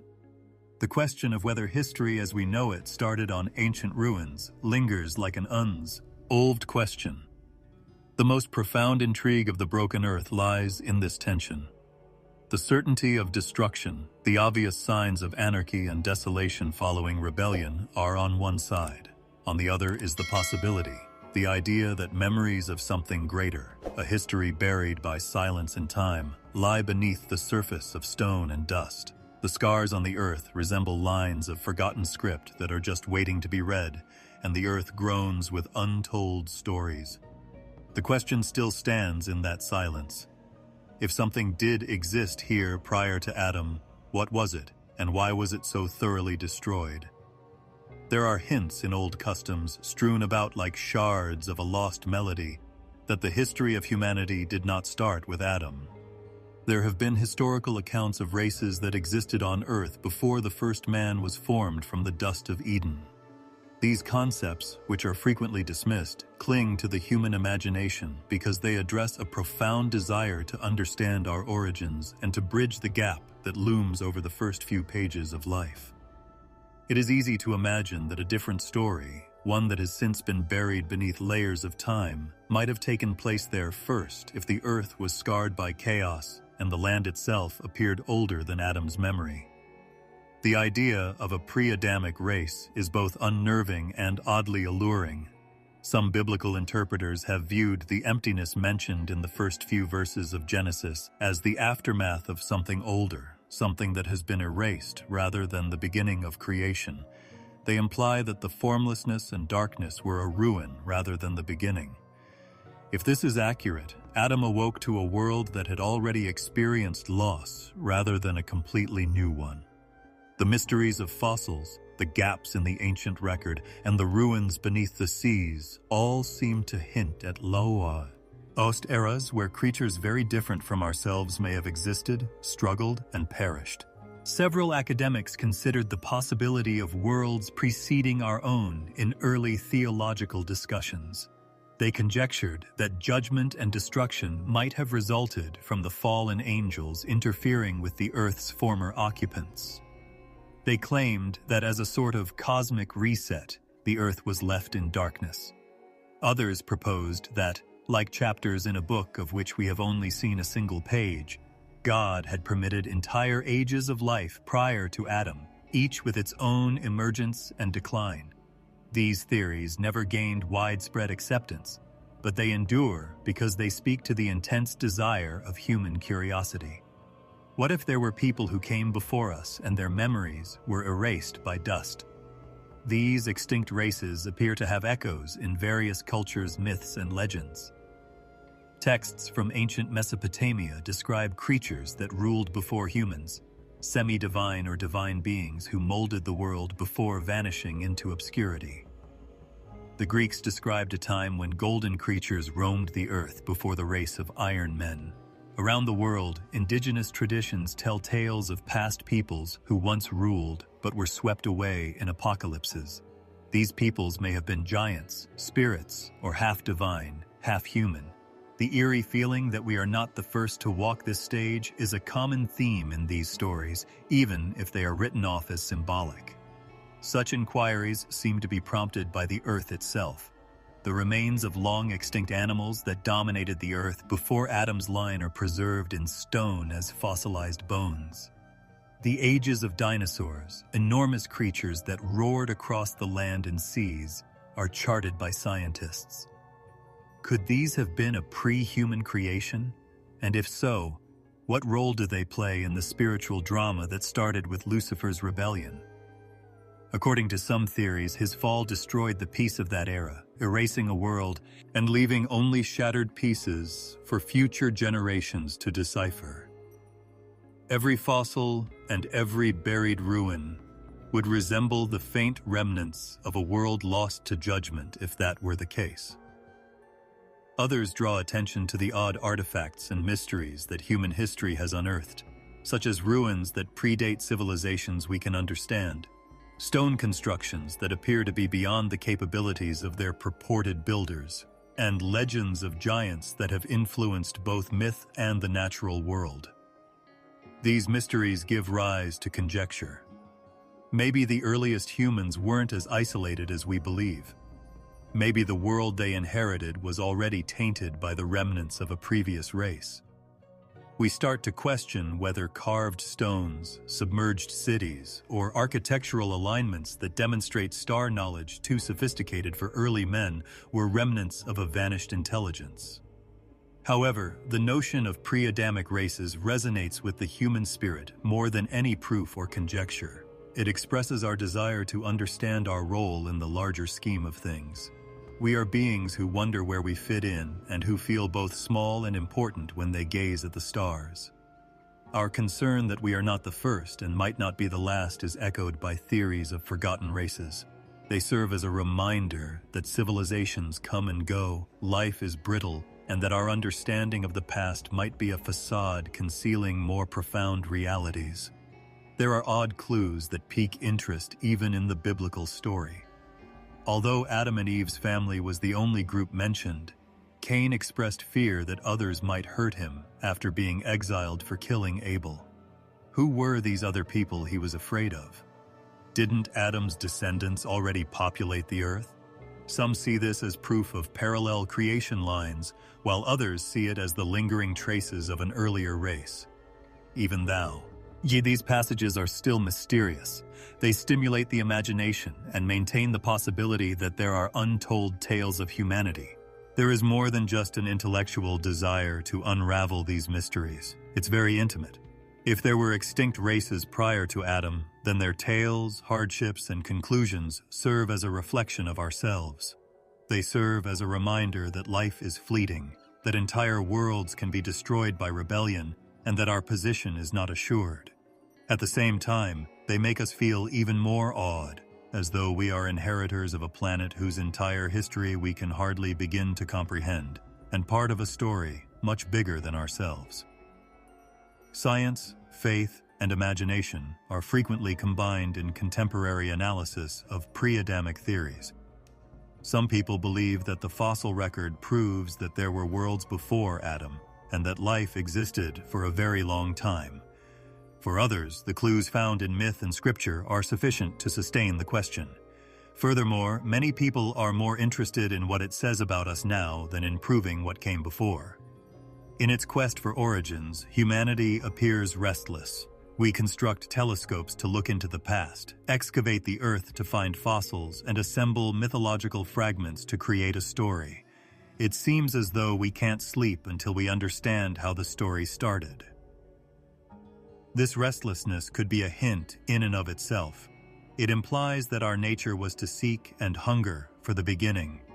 Whether or not forgotten races actually existed on Earth before Adam, the concept captivates the imagination because it speaks to that age-old pain, the need to feel connected to a greater story, to know we are not alone, and to trace our steps back to their origin. The pre-Adamic theories serve as a reminder that history might be more complex than we currently understand, and that there may be a secret hiding beneath the surface of time. Therefore, we feel the weight of past eras pressing down on us when we stand on the earth and observe its scars, hear the stories of extinct races, or hold the fossilized bones of ancient life in our hands. Adam might have been the ancestor of our race, but not all races. Perhaps a planet that remembers what we have forgotten is the source of humanity's desire to understand its origins. The question of who came here before us and why their story ended clings to the silence and longing for memory like an unbroken thread. There was a time, they say, when the earth belonged to something other than man, something made of something other than dust or clay. The world was entrusted to beings created from smokeless fire, a fire that carried both brilliance and danger, long before Adam's breath was drawn. These were the jinn, free will beings who could be devoted and defiant, loyal and treacherous. Their birth was a mysterious time because, although angels stood in perfect service and humanity had not yet arrived, the jinn lived in a realm between light and matter and had the power to influence the world in ways that were invisible. They differed from all other orders of being in the substance of their creation. Like the jinn themselves, fire without smoke is wild, unadulterated, and invisible after it cools, flickering but invisible. They are said to have possessed both wonderful and dangerous qualities due to the intensity of this element. They had the ability to move quickly, travel covertly, change their form at will, and affect the surrounding natural environment. In contrast to angels' silent obedience, the jinn were endowed with free will, which brought with it both the shadow of rebellion and the beauty of freedom. They were powerful because of their fiery nature, but it also made them restless. According to legend, the world was young, fertile, and full of wonder when they were first granted dominion over it. The sky was no obstacle to those who could ascend into it. Rivers carved new routes through valleys, and forests extended indefinitely. By creating kingdoms that were invisible to the naked eye and influencing the elements themselves, the jinn consolidated their dominance over these enormous landscapes. They found strength where fire burned. They found cover where the shadows fell. If they had cities, they have disappeared into dust or into worlds beyond mortal sight. Some claim that their structures, which existed between worlds and were inaccessible to human hands, shimmered like heat on stone. They ruled without opposition for a very long time. Like humanity, they multiplied, dispersed throughout the planet, and split into tribes and nations. Those who were content to live in their place in the order of creation, living in quiet reverence, were among them.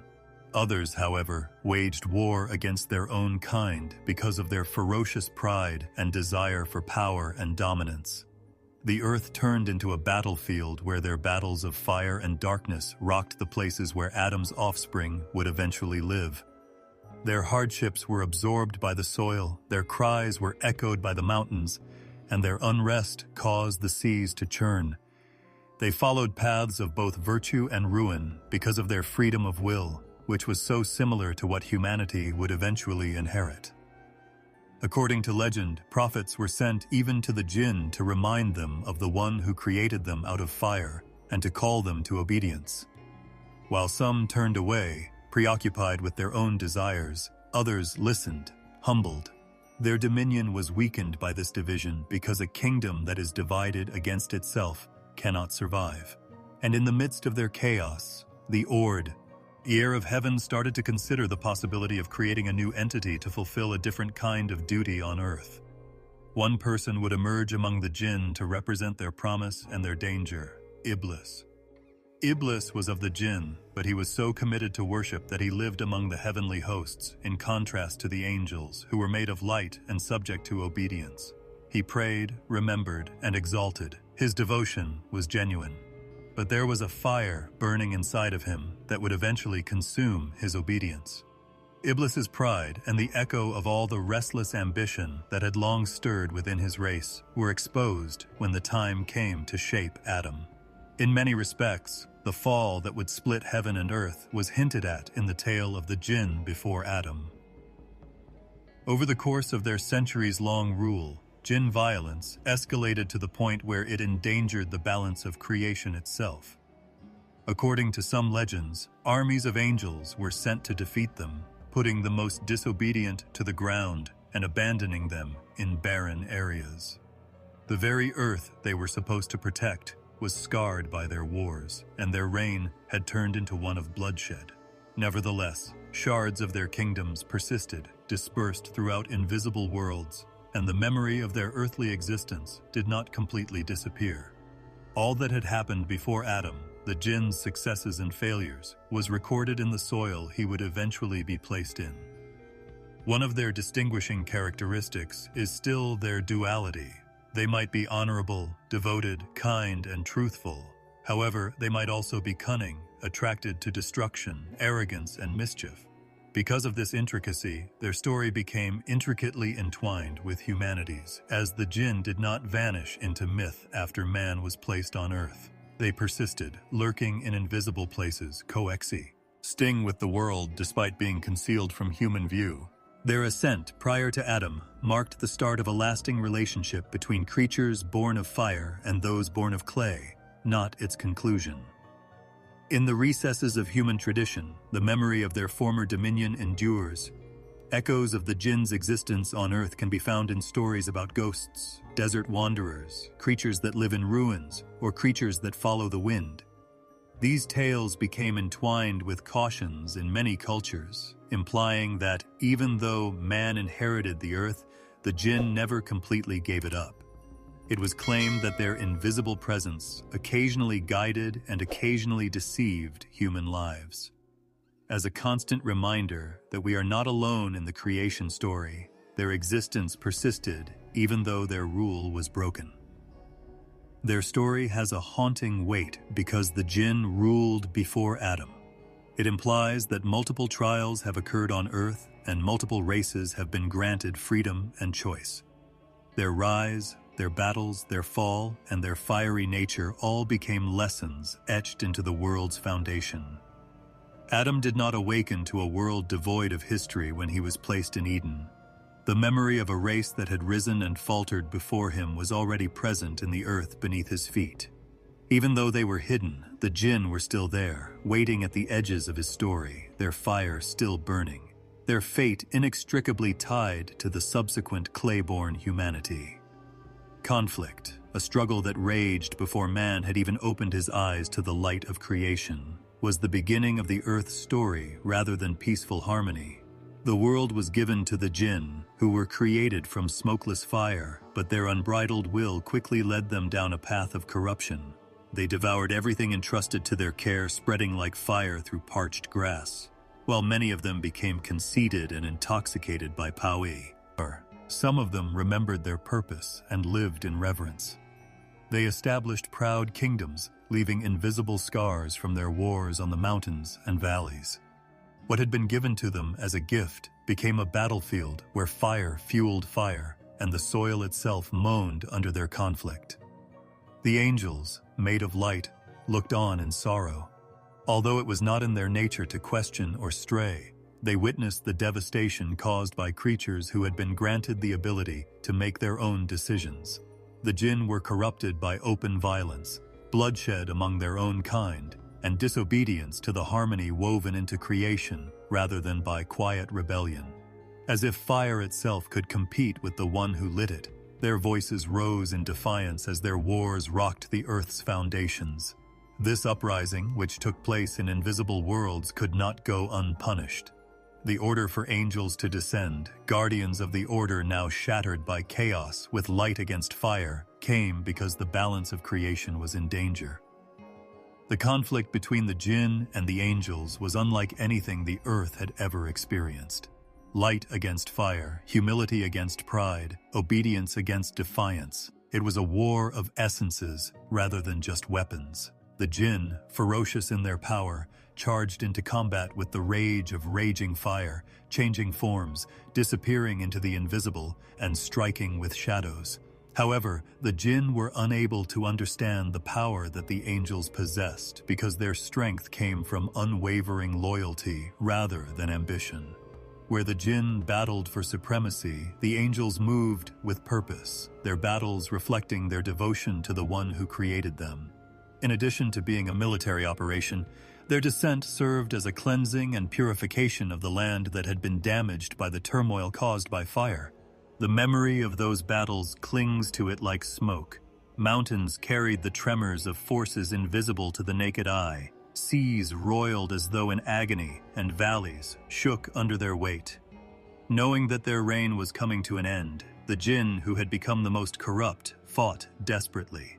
Unwilling to relinquish the shards of dominion they had seized, they raged against the light. However, even the darkest nooks were illuminated, and their fires started to wane.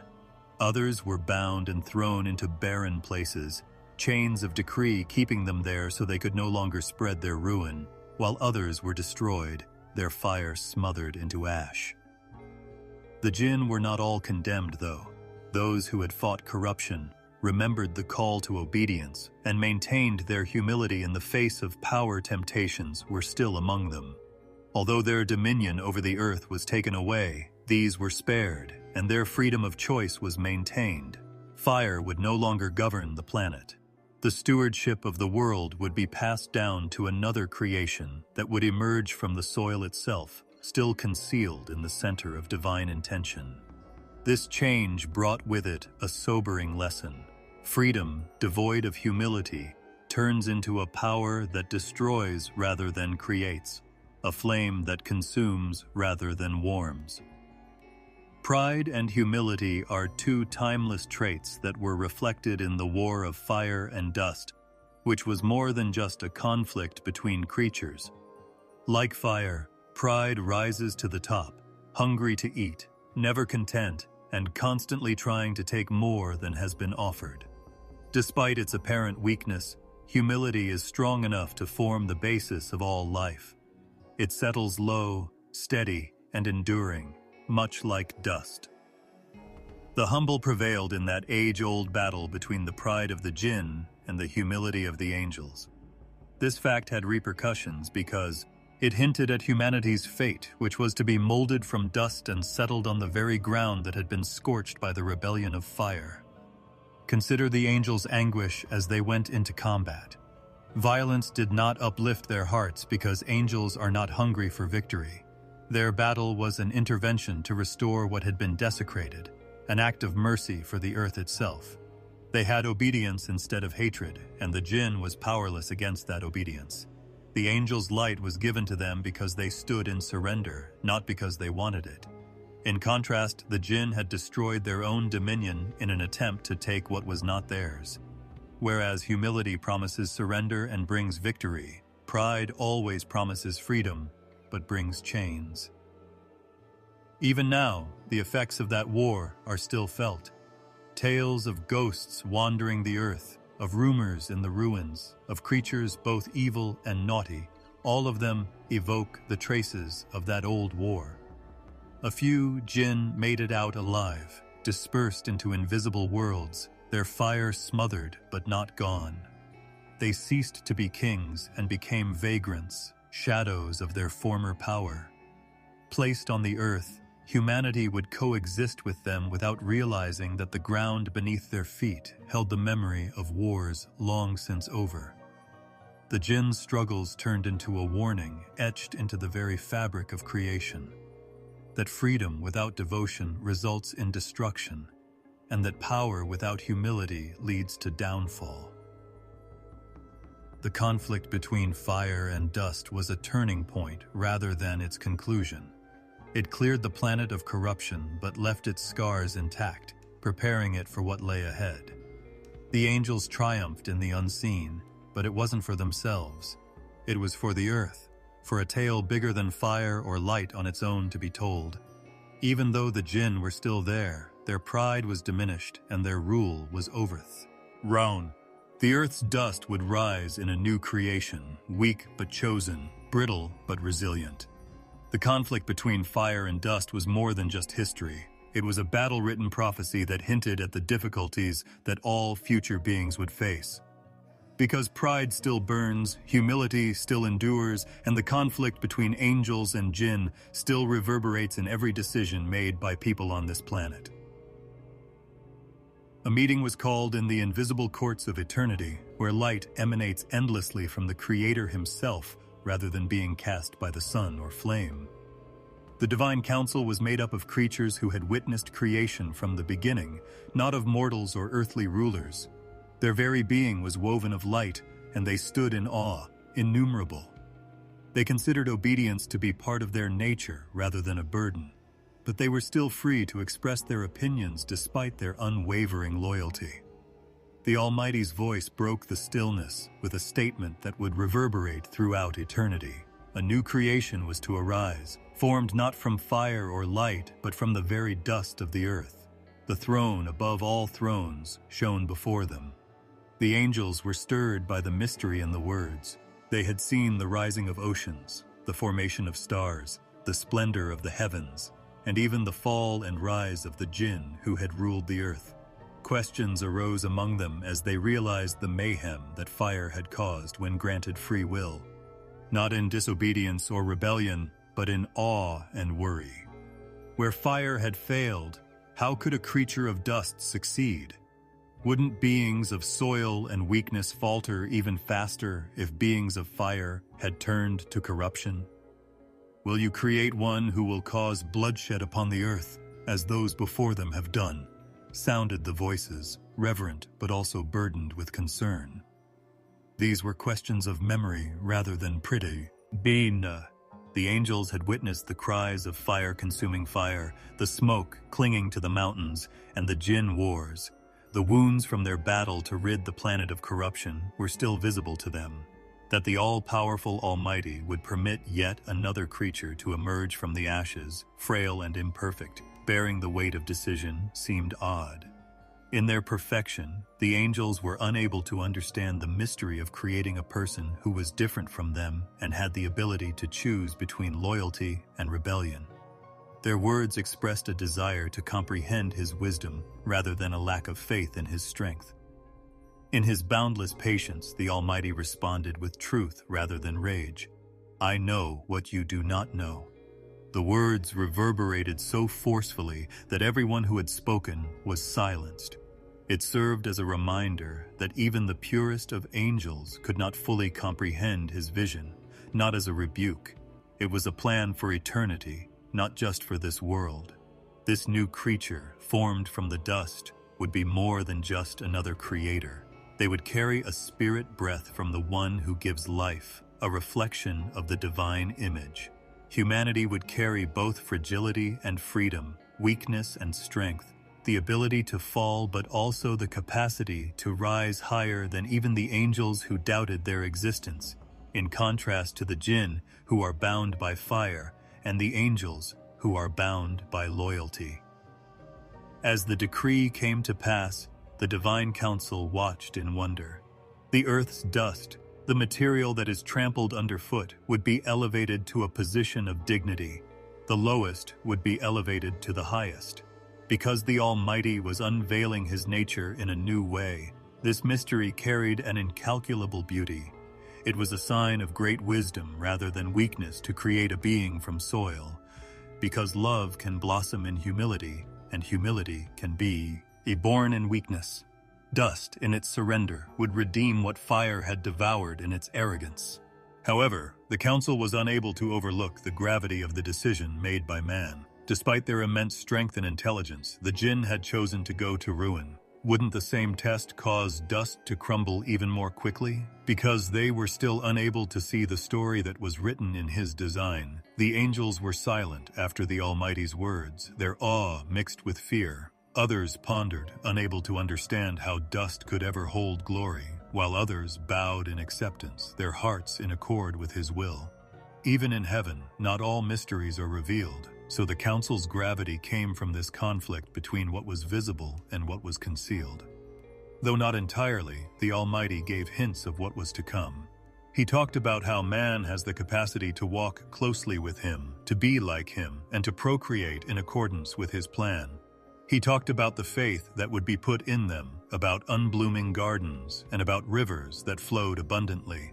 He did not, however, downplay the likelihood of rebellion. Man would have the freedom to choose, to love or to reject, to cast shadows or to reflect light. Because love cannot exist without choice and devotion cannot be true without the capacity to deny it, that freedom was the very essence of the design. Loyalty and questioning, obedience and wonder were at odds in that council. Thoughts hovered like faint whispers among the ranks of the angels, who bowed in reverence. Could dust really deserve such a distinction? Could strength really come from weakness? Some angels carried these questions in silence, never uttering them again, and completely relying on trust. Others clung too tightly to their awe, and pride seeds started to sprout there. Even though angels were composed of light, there were mysteries of perspective and choice among them, so not all hearts reacted in the same way. In Adiaz, to revealing the greatness of God's wisdom, the council also showed the silent embers of dissatisfaction that, although tiny now, would eventually grow into something bigger. More than just the emergence of a new creature, the declaration of man's creation signaled the start of a new period in creation history. Earth had been ruled by the jinn, but their rule was over. Despite their efforts to purify the land, the angels would not inherit it. Rather, dust, the lowest of materials, would be raised, inhaled, and given power. No one in the council could dispute the majesty of a creator who chose the weak to confuse the powerful, so the irony of it persisted. His choice was guided by wisdom that extends beyond eternity itself rather than by logic as creatures understand it. Silence, not doubt, but awe, marked the end of the divine council. The Almighty had responded to the angels' questions with words that demanded faith rather than justification. Below, the earth waited, scarred by fire wars but full of hope for fresh starts. The potential for breath, life, and an unmatched creation was concealed in the common and invisible dust that was all around us. The heavens themselves leaned forward, anticipating the moment when dust would rise and God's breath would transform clay into a living soul, while the council went back to their places, their light still glowing and their thoughts still stirring. A covert operation was already underway before the first man breathed and before the earth's clay was raised into shape. A garden was being prepared in silence, in the invisible rhythms of eternity. It was created by the Creator's will, who created beauty effortlessly, not by the labor of hands or the perspiration of brows. Eden was a sanctuary, a home unlike any other, created not just for survival, but also for community. It was neither a wilderness nor a natural accident. It was as if the soil itself had been whispered into harmony, with purpose in every tree, river, and breeze. The chosen land contrasted with the emptiness left by the fire war. The Almighty summoned life where ashes and smoke had once swept. Rivers meandered through the earth, their crystal-clear waters shimmering in the heavenly light. Instead of raging like torrents, they flowed peacefully, splitting and reuniting as if they had always known the routes they were supposed to take. They provided water to the roots of trees with widely spaced branches that produced fruit in season, each with its own distinct color, flavor, and aroma. The ground below was fertile, full of seeds bearing fresh starts rather than the wounds from previous conflicts. In addition to being alive, the garden was dreaming and awaiting habitation. Although no instruments were played, there was music in the quiet of its creation. The rustle of leaves, stirred by gentle breezes that carried no violence, was the source of the sound. Flowers bloomed in countless varieties, arranged in a harmony that no mortal gardener could create, rather than clashing in wildness. In the beginning, their colors flowed naturally as part of creation's language, but now they shimmered with hues that we are unaware of, hues that the human eye has long forgotten. Birds were summoned, soaring through the air on their wings, each singing unadulterated, unlearned songs, melodies that grew with the sunrise and grew softer as the sun set. Each sound was woven into a single, peace-filled tapestry. The garden itself was a reflection of divine thought, not just a place. It served as a bridge connecting the temporal and the eternal, heaven and earth. It was a living sanctuary where presence could reside in addition to soil and water. Every nook and cranny, every stream, and every stone set beneath a tree's shade reflected the Creator's deliberate preparation. Eden was not intended to be a fortress with walls and gates or a kingdom of conquest. as the jinn had desired. It was intimacy, freedom, and openness. Its beauty was intended to invite and draw the hearts of its occupants toward the one who created it, not just to dazzle. 2 trees stood out among its wonders. They were purposefully placed rather than hidden, and their significance was subdued yet profound. One was the tree of life, firmly anchored in the blueprint of eternity, its branches reaching out like arms that promised endurance. The other was the tree of the knowledge of good and evil, which was meant to represent the mystery of freedom itself, not to entice but to test. They served as reminders that choices exist even in paradise, rather than as opposites. Their unspoken presence conveyed a sense of accountability, trust, and the value of free will. In their shadow, Eden's beauty carried weight in addition to joy. As it awaited man, the garden was not deserted. Winds carried seeds, streams stirred the soil, and all kinds of creatures were summoned to live there. Some grazed on the abundance provided to them, moving through the grass with silent strength. The golden light that seemed to pour endlessly across the land caught the feathers of others as they soared across the skies. Others swam in the rivers, glinting silver as they sped through the currents. Since everything was supplied in the beginning, none of them carried fear or ravenous hunger. Every movement was a continuation of the piece, and everything was complete in its proper place. Eden's quiet was not a lack of sound, but rather a state of peace. It was an expectant silence, one that spoke louder than mayhem. Each sunrise appeared to slant forward, as if anticipating the time when the dust would transform into a living thing. The animals were free to roam around, but it appeared that they were leaving space unclaimed because they knew someone else would eventually walk among them. Though the rivers sparkled, their waters appeared to be waiting for lips that would eventually sip from them. The fruit hung ponderously on the trees, awaiting the touch of unformed hands rather than rotting. Eden was a prepared home rather than an untamed wilderness. The air was sweet, the light was warm, and the ground was soft. It was an invitation in every way, but it was an invitation to live in harmony rather than to indulge endlessly. Balance was reflected in its design: work without fatigue, happiness without sadness, and camaraderie without jealousy. It was designed to foster relationships between people and their creator, as well as between people and their creation. The garden served as a haven, but it was not walled in because the earth was so big and open. Eden served as the hub, the core from which all life would radiate. There was a dreamy stillness to the preparation of Eden, a tone of fulfilled longing and anticipation of more. It was a canvas painted with delicate strokes that mortal hands could not handle, beauty untarnished by corruption. The earth below gave up its strength, the stars above provided their light, and the rivers knew their ways. But despite all of this completeness, there was still a gap, not of lack, but of waiting for a purpose. Because Eden was created to be inhabited, to shine not just for angels to see, but to be entered, inhabited, and traversed by the one that has not yet been created.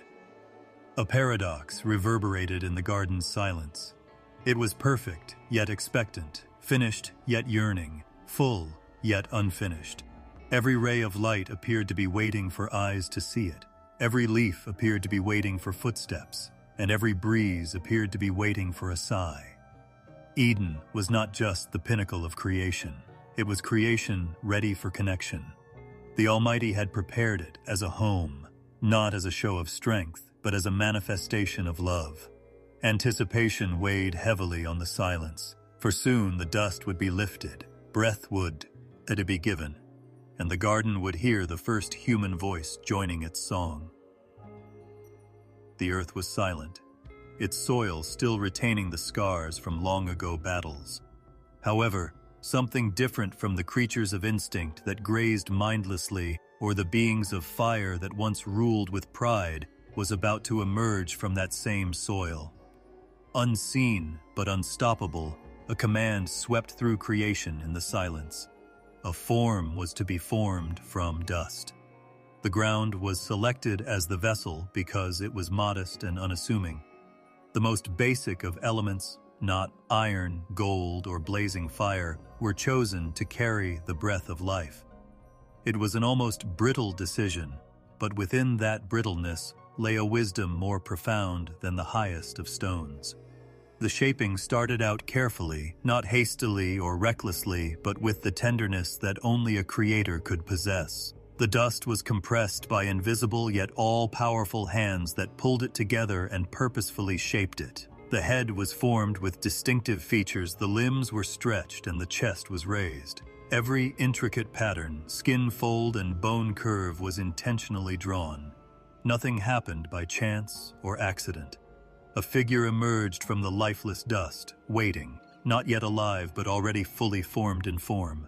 Like a clay statue, he lay motionless and silent, the earth's insignificant constituents united in a mystery bigger than themselves. The angels looked on in awe and curiosity. They had witnessed mountains rise to pierce the sky, seas pour forth from the deep, and stars born in flame. However, they had never seen a figure of dust like this before. Why would the Eternal select such delicate material? Why not create a creature out of the power of the heavens or light itself? However, the one who created him was aware of what they were unaware of. Dust could contain humility despite its fragility. Even though dust is ubiquitous, it may contain a reflection of the Eternal. Despite lacking a crown, a weapon, and a flame, the figure on the ground possessed the ability to love, make decisions, and reflect the image of his Creator. It was more than sinew and bone. A hollow was formed inside the chest, waiting for the breath's rhythm. The brain was primed for thought, memory, and imagination in addition to instinct. The hands were stretched, prepared for work, touch, and creation itself, not clawed for tearing or curled only for survival. The eyes were shaped to allow one to marvel at the beauty of the world of light as well as to open them to it. Every detail revealed strength concealed in simplicity and dignity concealed within weakness. The clay was made for glory beyond itself, but it had no glory of its own. Then came the time that would make everything different. The breath came from the very being that had created him, not from the wind or the air currents. Life was given, gifted, and pressed into the clay like fire into iron. It did not appear out of nothing. As the still form stirred, the chest rose and trembled as the breath entered his nostrils. Silence became sound, clay became spirit, and dust became flesh. His eyes, which had been closed and dark, opened to see light for the first time as his first heartbeat throbbed inside his chest. Man had emerged from the earth as a living being rather than just dirt. Because it carried more than just air, that first breath was unlike any other. It carried intimacy with the one who bestowed it, identity and purpose. Adam was known, not just alive. He awoke to a relationship rather than bewilderment. His initial awareness was of presence rather than loneliness. The same breath that gave him life lingered inside him, and the same hands that formed him were close by. Despite its fragility and breakability, the dust had been elevated to a respectable level and contained the image of the Eater. Now. However, the reminder of his origin was interwoven with that dignity. Even as he spoke, even as he thought, even as he walked, he remained motionless like dust. His life was sustained by the one who gave it, and his breath was borrowed. His strength would not be his own. It was humbling and hopeful to be made of dust. It served as a reminder to him that he was not unbeatable and independent. It made him reliant. However, it also informed him that he was loved, chosen, and lifted regardless of how lowly his substance was. Even fragility had been treated with dignity. While some angels continued to ask questions, others bowed in silent respect. The others whispered in wonder. Unlike them, this clay creature was not luminous, nor was it clad in power or flame.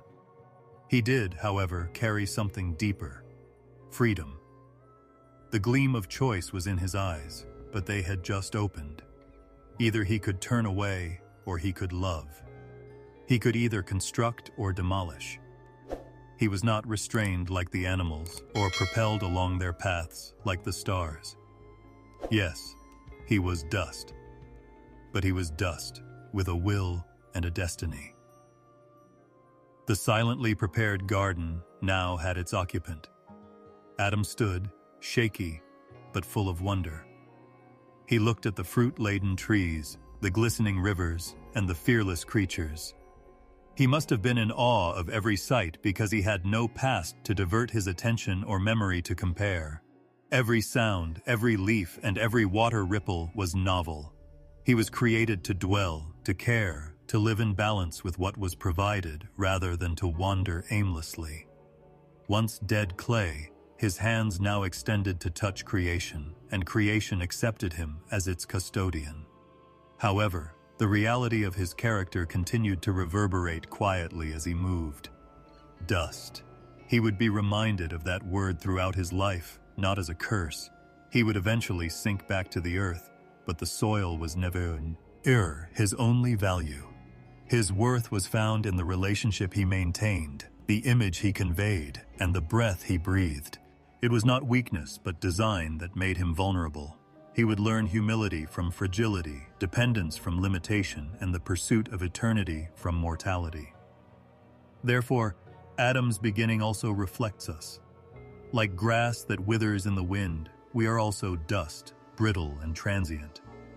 However, the same mystery and breath that gave the first man life are within us. Even though our hearts shatter, our bones weaken, and our strength wanes, our value remains unaffected. No decay can take away the image of the one who created us, which we carry with us. Being dust means being humble, but it also means being treasured. Adam's story is our story, not just his. Our breath serves as a reminder that life itself is a gift, even though we are also made of earth but are meant for something greater. Adam's perfectly formed body lay motionless on the ground, seemingly waiting for a secret that only his creator knew. Carefully crafted from the dust of the earth, his body was whole and complete, but lifeless, like a vessel made for water, but with nothing inside. The angels watched in silence because they had witnessed the formation of light and the forming of stars. But this was different. What was in front of them was more than just a creature. It was a mystery that hung between time and the earth. As if the heavens themselves were holding their breath for what was about to happen, everything was quiet. Then, an act unlike any other in the creation story came from the one who had formed him. God leaned in and breathed into the clay figure's nostrils. It was something infinitely deeper. Spirit, life, essence, rather than wind or air that stirred seas or rustled trees. The breath was a pure gift that came from the Creator's very heart rather than from the earth, fire, or stars. Dust and divinity, frailty and eternity came together in that moment. Adam was transformed from made clay into a living soul with that breath. For the first time, the chest rose, growing as life rushed inside. His heart started beating steadily and slowly, resonating through the quiet like a drum. With the pulse of life, the first breath drew inward as the motionless lips parted. The eyes opened, blinking against the light's radiance, and Adam gazed in awe at the world, seeing beauty, form, and color he had never experienced because he had never lived. That breath was more than just air. It was consciousness, awareness, the reawakening of spirit and mind. He was alive because of the one who had leaned close to him, not by accident or his own strength. Intimacy was contained in that breath. Just as God had commanded light to exist, he did not command life into Adam. He didn't just use words to call it from a distance. He shared from his own essence and drew closer than ever. It seemed as though creation itself stopped to observe the tenderness of that particular moment. The first communication between the Creator and the creature was one of breath rather than speech, law, or command. You are mine, you are known, you are alive because of me. It was communion, a closeness that communicated without words. Adam took that breath, carrying with him a reminder that life was always a gift rather than a possession. There had never been a silence like the one that followed. It was fullness, not emptiness. It seemed as if the world itself exhaled with Adam during his first moments of life. The trees swayed gently, the rivers shimmered, and the creatures stirred with gentle curiosity all around him. Above all, though, was the whisper of the divine breath that kept him going, the steady rhythm of life.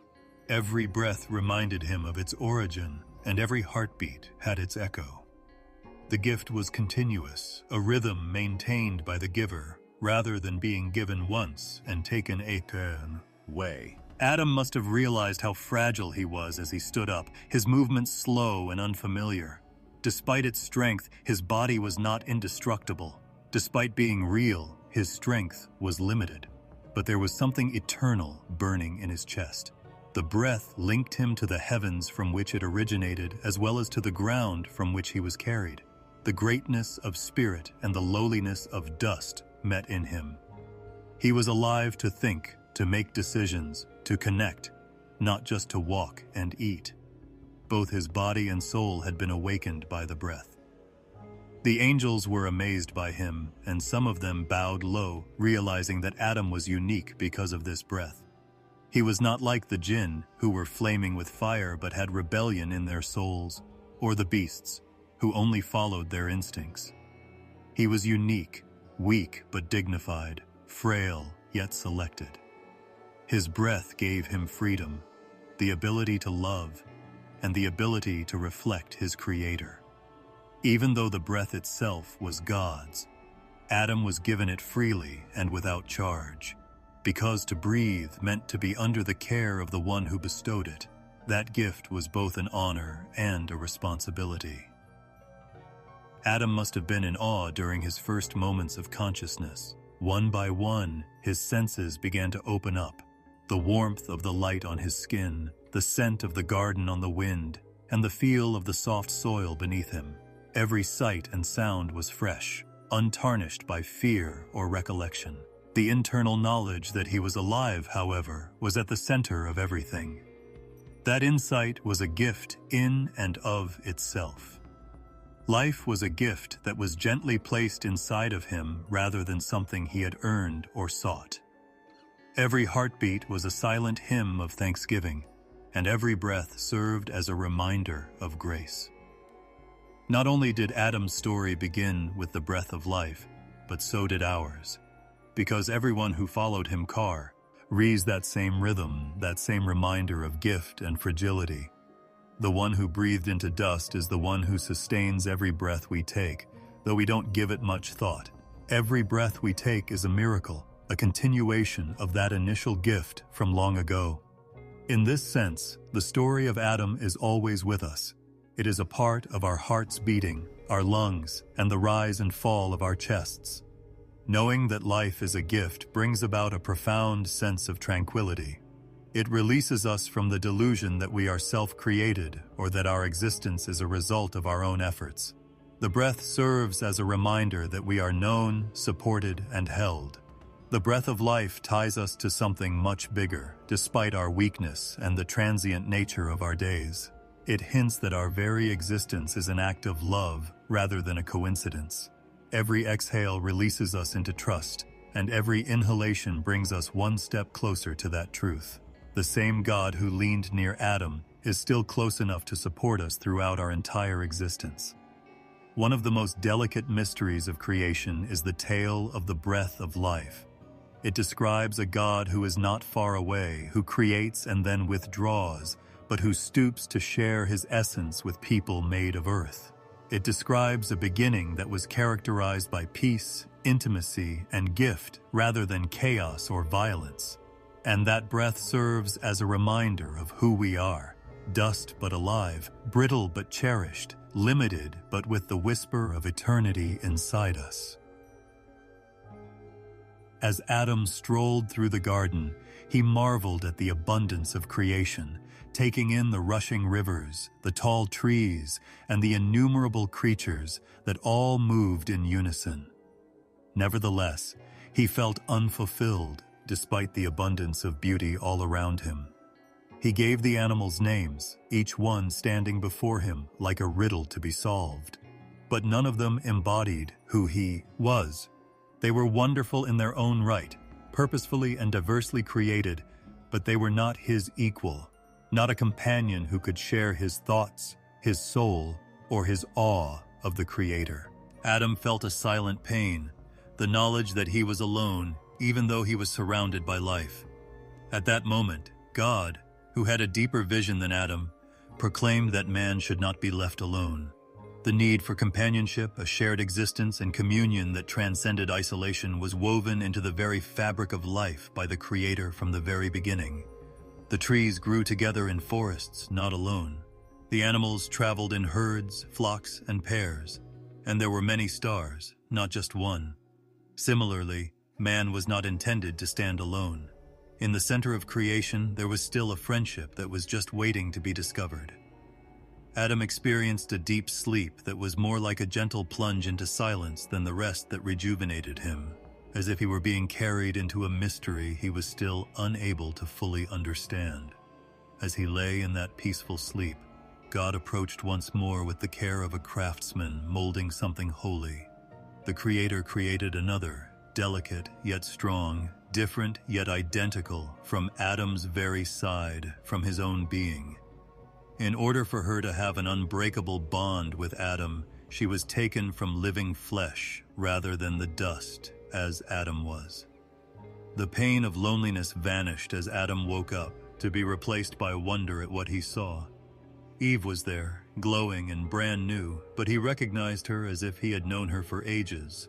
She possessed the same spark of divine gift and life force as him, but she was different from the animals and angels. Adam exclaimed in awe, "This is bone of my bones and flesh of my flesh." He saw in her not a stranger but a reflection, a companion, a soul that he could walk the garden in unison with. Their encounter marked the beginning of friendship and the joining of two lives intended to flow together as one. Eve was made to be by his side as an equal, sharing in his humanity and fate, rather than standing behind him as inferior or in front of him as superior. Together, they were harmonious reflections of the Creator's image, each of them fulfilling what the other could not. The completeness of the human design was unveiled in their unity, male and female, separate yet united, one yet distinct. Their friendship blossomed like a flower opening in the silence of Eden. Together, they explored the wonders of creation as they strolled side by side. Bird songs sounded sweeter when heard together, and the garden's hues seemed brighter when shared. Adam felt a sense of belonging in Eve's company, and her laughter filled the air like music. He was now a part of a common narrative, a harmony of souls rather than a lone observer of beauty. He saw not just another creature in her eyes, but also his own reflection and the divine echo. Their unity brought them serenity and a rhythm that flowed naturally. They had not yet experienced rivalry, jealousy, or mistrust. The cracks that would later splinter human relationships did not break their friendship. Rather, it was a communion of innocence and trust that was pure. They looked at one another shamelessly, talked openly, and sat in the simplicity of being completely accepted and known. Eve was a partner in Adam's strength, rather than a solution to his weakness, and the two of them together represented a greater wholeness than either could do on its own. Because the Creator had written a reflection of his own nature in their unity, their bond carried a sacred mystery. Humanity was made to exist in relationships, just as God was not alone, but existed in communion forever. Adam didn't have to learn about love. It was ingrained in him by Eve's presence. They shared the same essence that energized their spirits and the same breath that filled their lungs. Their friendship was a living example of harmony and unity that came directly from God's heart. It went beyond simple love or partnership. Adam and Eve walked together to meet the Creator as he entered the garden during the cool of the day. Between them and the one who created them, there was no partition or shadow. They were companions to their Maker as well as to one another, and there was perfect peace in that threefold communion. Adam was not drawn away from God by Eve's presence, nor was she diminished by Adam's proximity. Rather, they drew closer together, as if their worship was amplified by their unity, as if two voices raised in unison produced a more complete song than one could ever sing on its own. The garden itself seemed to enjoy their company. As if echoing the pattern of their unity, the creatures moved in pairs, the trees extended their branches in welcome, and the rivers glistened brighter. Nothing in the universe existed in isolation. Everything was in harmony, relationship, and complement. The friendship between Adam and Eve was the pinnacle of that balance rather than its disruption. They embodied the harmony, unity, and belonging that creation itself yearned for. Additionally, Eve's creation served as a reminder of the universal nature of humanity. She was created by Adam's side, near his heart, rather than from the ground, signifying that friendship is about proximity rather than power or distance. She was taken from his side to walk with him, not from his head to dominate him or from his feet to be trampled by him. Equality, dignity, and sacred worth were all present in her presence. Their friendship was based on partnership rather than hierarchy, and love rather than power. Adam, who had been alone despite being surrounded by life, now understood what it meant to be a part of something. And Eve, who was created from his very essence, carried with her the certainty that she was a necessary component of the Creator's plan rather than an afterthought. Together, they learned that sois, herring made life richer, and that living was about more than just surviving or working. It was also about joy and community. The first human song, the melody of unity, rising like incense in the garden air, was sung in the bond between them. Their tale endures in human memory because we all harbor the same desire for connection, companionship, and a soul with whom we can share life that was first awoken in Adam. That desire was satisfied in Eve's creation, not in solitude but in unity, not in independence but in love. Since our first encounter in the garden, the truth has been etched in human hearts. We are not meant to walk alone, but rather to find harmony with others and find the divine and ourselves reflected in our shared companionship. The garden was a world free from grief, where the scent of life permeated every breath. Eden was a living harmony, a song written by the Creator himself rather than just a place. Rivers flowed gently through its center, dividing into streams that nourished the land and bringing freshness and clarity wherever they went.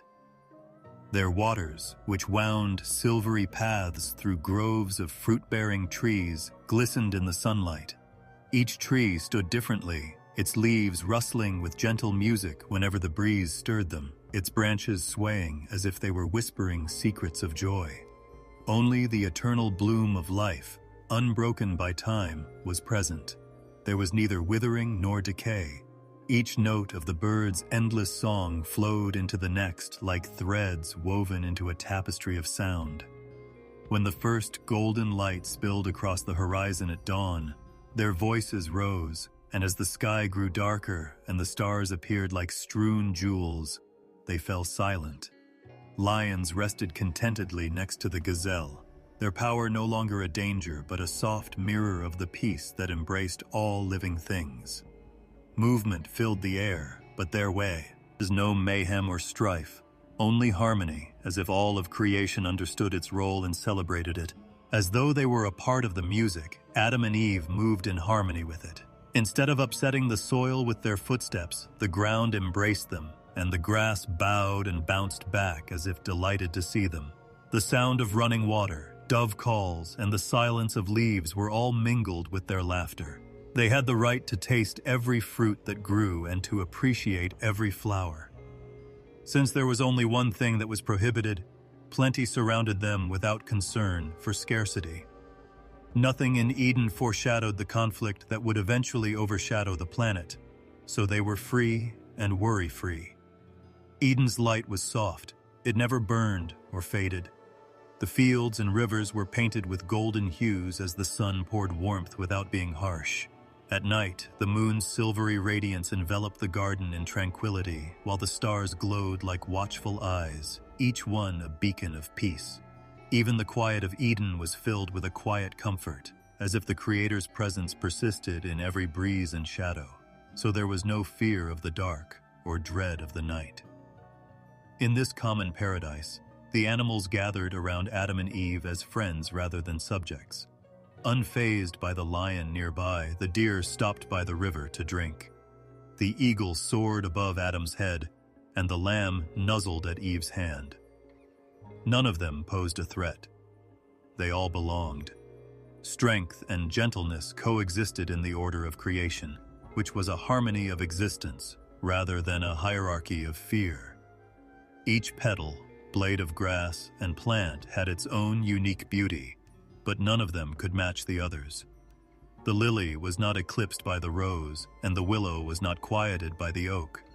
Without jealousy or competition, each blossomed in its own time and location, adding to the great whole. In a world where everything found joy in just existing, and where creation did not fight against itself, this was the beat of Eden. The Creator himself passed through the garden in the cool of the day when the air grew softer and the shadows grew longer. He wasn't far away or concealed. Instead of shuddering or running away, Adam and Eve ran to him like kids do to their dads, their voices bursting with delight as they conversed with the one who had created them. His voice was soft and gentle, like the sound of water, and it carried only intimacy rather than judgment. The fullness of Eden's harmony was experienced during those walks, since the Creator and his creation moved in unison. In Eden, time did not flow as it does in the outside world. Days were unending and uninterrupted, like rivers, and were determined by the settling of darkness and the unfolding of light, rather than by seasons or clocks. There was no sense of urgency or fear of the future. The fullness of everything was there. Adam and Eve viewed labor as pure joy, caring for what had already been made perfect and tending to the garden as a dance rather than a labor. Their spirits found solace in the act of participating in this harmony. Their hands touched the soil, and their eyes marveled at the blossoms. The sweetness of figs ripening on branches, the freshness of herbs growing wild, and the delicate scent of flowers opening in the early morning light were all remnants of Eden's fragrance. Life itself was in every breath that Adam and Eve took. Even the ground gave off the scent of richness, fertile and pure when it was disturbed, rather than the harshness of dust. Every detail awoke their senses, including the warmth of the sunbeams on their skin, the cool splash of water against their feet, and the feel of bark beneath their fingers. Nothing dimmed their senses. Everything was alive and vibrant. The harmony of Eden deepened in their company. Eve responded to Adam's voice, and their combined laughter reverberated through the atmosphere like an endless echoes of happiness.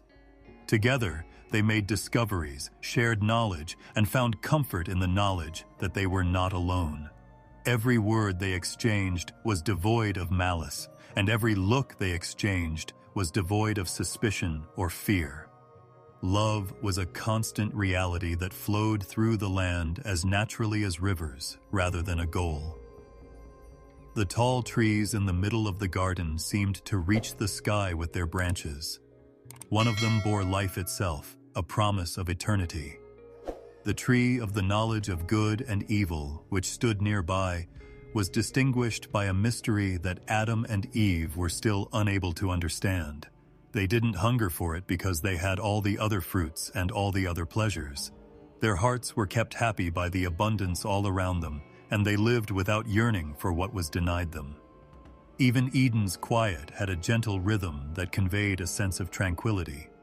Each had its own voice, whether it was the silence before dawn, the pause between breezes, or the stillness between bird calls. As Adam and Eve listened, they experienced fullness rather than emptiness in the quiet. In a never-ending exchange of wonder, the garden itself appeared to breathe with them, its life blending with theirs. Eden's harmony was not brittle or strained. It was natural, cascading downhill like water and resting like shade under a tree. Nothing broke it. Nothing startled it. There were no dark corners. There was unwavering trust, and everything sang in harmony with both its creator and itself. The song that once filled the earth before it was ever touched by sorrow was the first rhythm of life. Every pulse, leaf, and drop of water in that garden belonged to the same tune, the harmony of Eden. The garden was enveloped in tranquility, but in that silence there was a faint shadow, something invisible but not missing. Adam and Eve walked in their own rhythm of happiness, their voices blending with the birdsong, their laughter resonating across the rivers, but a silent presence stood a short distance away. The serpent was unlike any creature they had ever encountered. It glided with a calmness that seemed to belong but carried something more, and it moved with a grace that did not disturb the air. Its eyes held a glimmer of knowledge that disturbed the peaceful harmony of Eden, and its scales reflected the sun's gentle glow as if concealing secrets. It was not a visually frightening creature with a chaotic appearance. Its voice was even softer, a murmur that slipped between ideas like wind through leaves rather than a hiss of malice.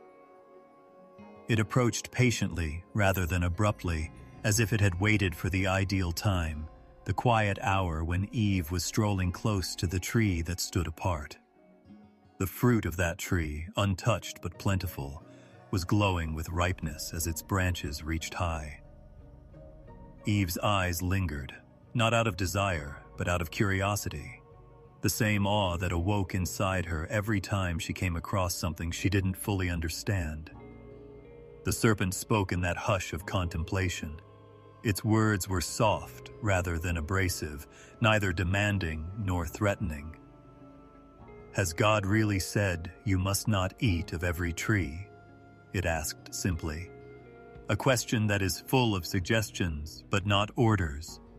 Instead of attacking the command or accusing the Creator, the serpent twisted the words into ambiguity and planted them in Eve's mind like seeds. Eve's voice carried the clarity of what she had been told, and she answered honestly. They could freely eat from all the trees except this one because it had a boundary, and death awaited them beyond it. Despite the faithfulness of her words, the serpent managed to weave its way in. Once more the whisper came, not with rage or threat, but with a gentleness that made it seem innocuous. "You will not surely die." The words were gentle, almost empathetic, as if the serpent felt sorry for her because she had been rejected. It merely raised a possibility, a thought that went beyond simple curiosity. What if there was more than what had been provided? It did not incite anger or exert pressure. What if the fruit was a gift rather than a threat?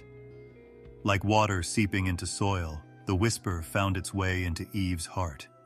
When she looked again, she saw not only a forbidden tree, but also a fruit that appeared to be pleasant, its form glowing in the sunlight, its promise concealed yet alluring.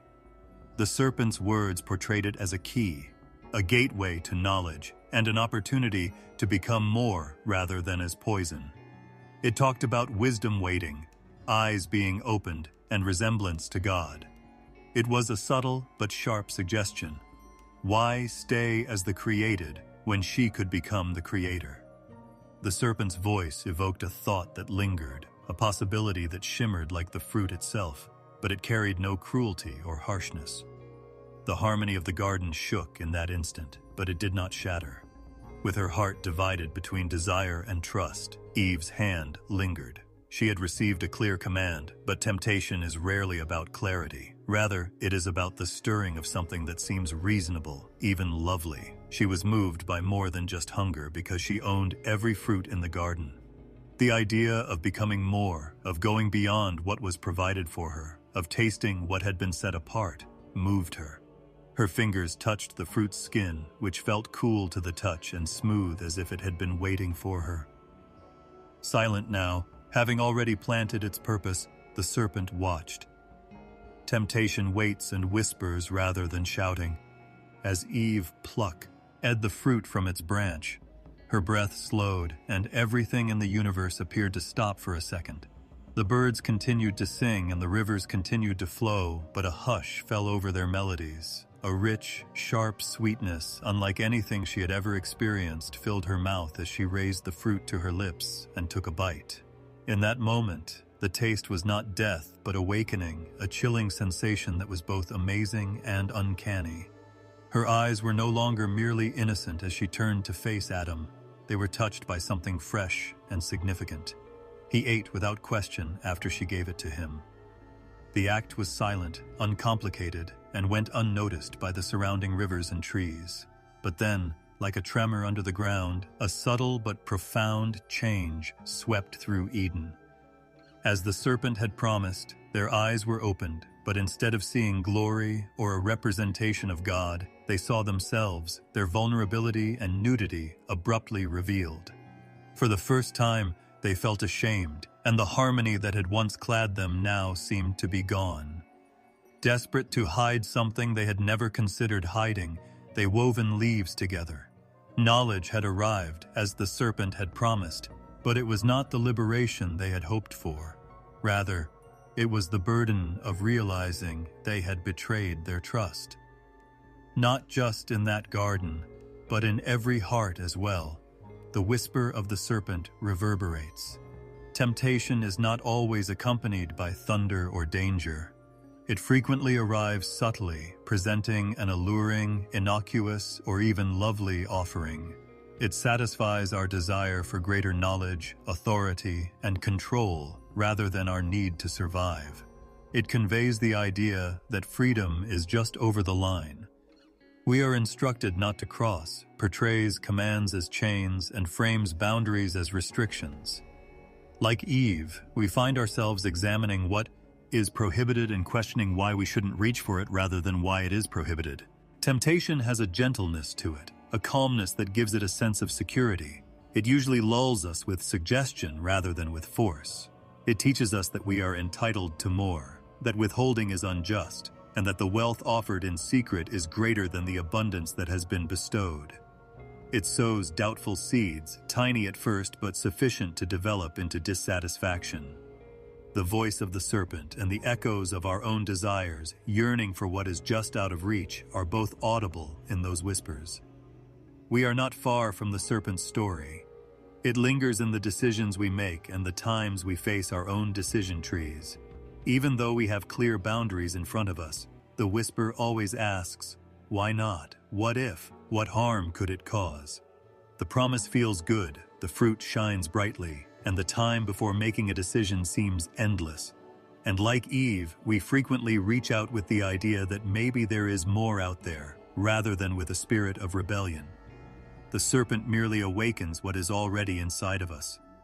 It does not coerce us. The whisper altered everything in Eden. The noise of doubt took the place of the harmony's silence. It presented disobedience as a gift and wrapped desire in beauty. The voice was gentle enough to sound innocuous, yet powerful enough to influence the course of everyone who would follow. Though not very loud, the serpent's whisper was sufficient.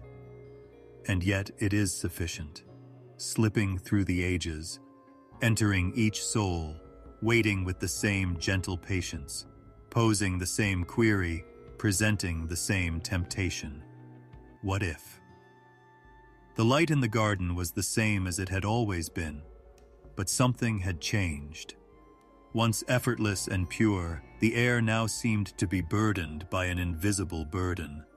Adam and Eve were standing close to the tree, where Eve's hand had broken a branch and the forbidden fruit was no longer unharmed. In her hands, it had appeared innocuous, even lovely, with vibrant colors and a delightful scent. After she tasted it, though, the sweetness changed into something more profound that went beyond her lips and into the very center of who she was.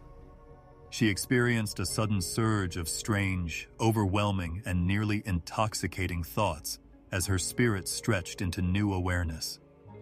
With a new light in her eyes that was both enticing and unnerving, she turned to Adam and gave him.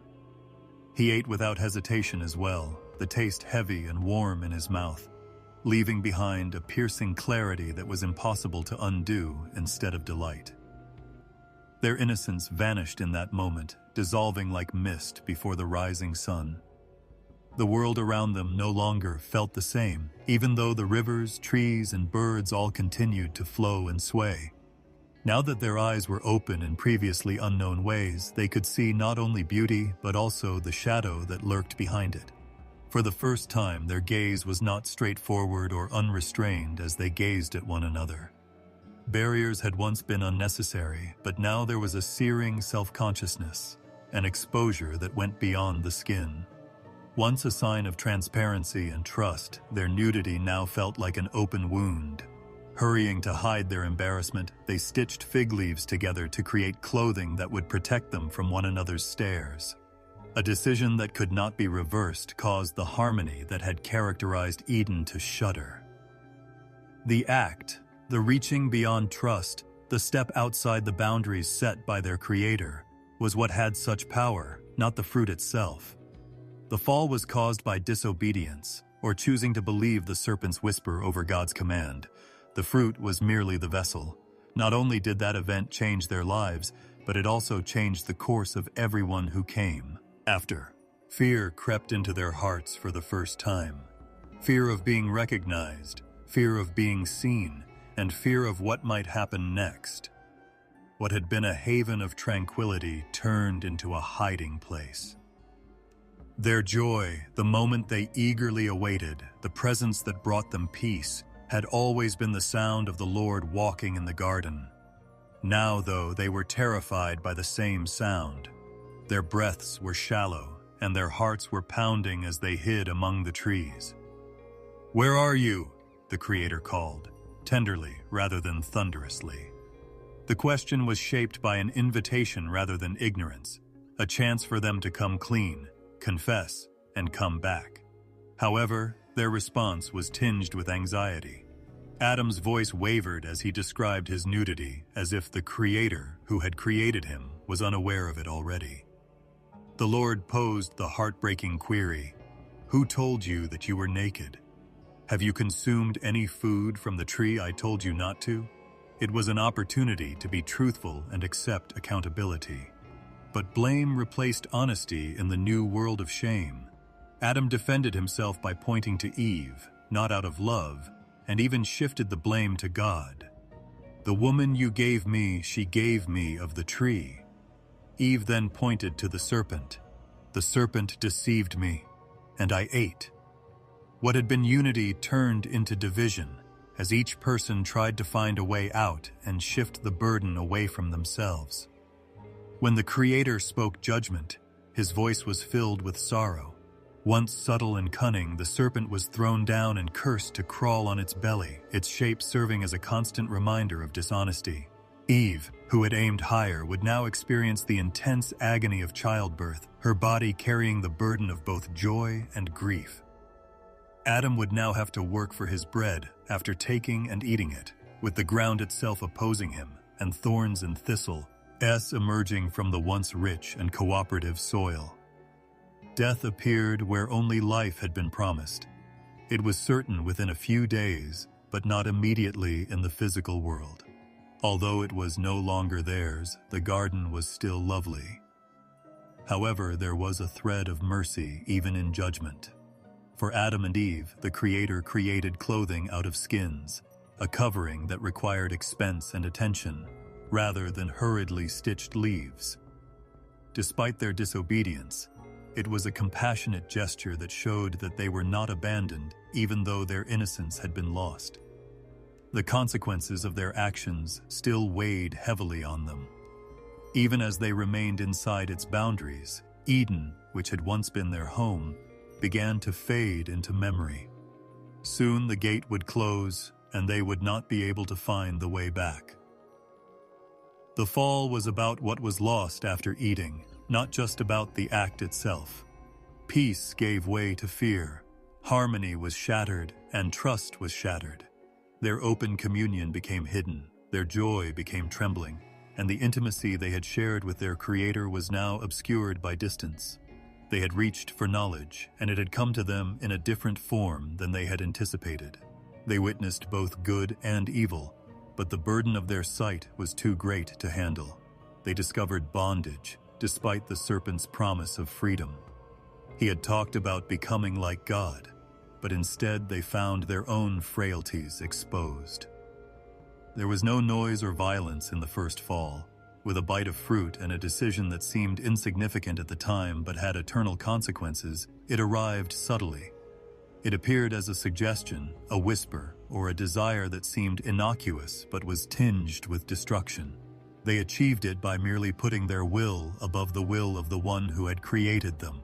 Adam and Eve were no longer the same. Then, though the garden persisted for a little while longer, the rivers continued to flow and the trees continued to bear fruit. Even though they were still alive, the innocence that had once covered them was gone forever as they stood in a world that they had destroyed. The tale endures as a mirror for all souls, as well as a remembrance of the first fall. Because every heart is aware of the sting of shame, the weight of decision, and the whisper of temptation.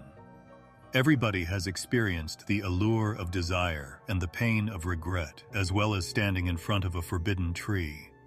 Although the first fall was theirs, it is also ours, with the reverberation of that decision echoing through human history. The shadow that started in Eden looms over every life, and innocence lost is difficult to regain. But even in that darkness, the voice of the Creator cries out, "Where are you?" The question is still there, gentle and unwavering, calling on all hearts to come out of hiding and back into the light.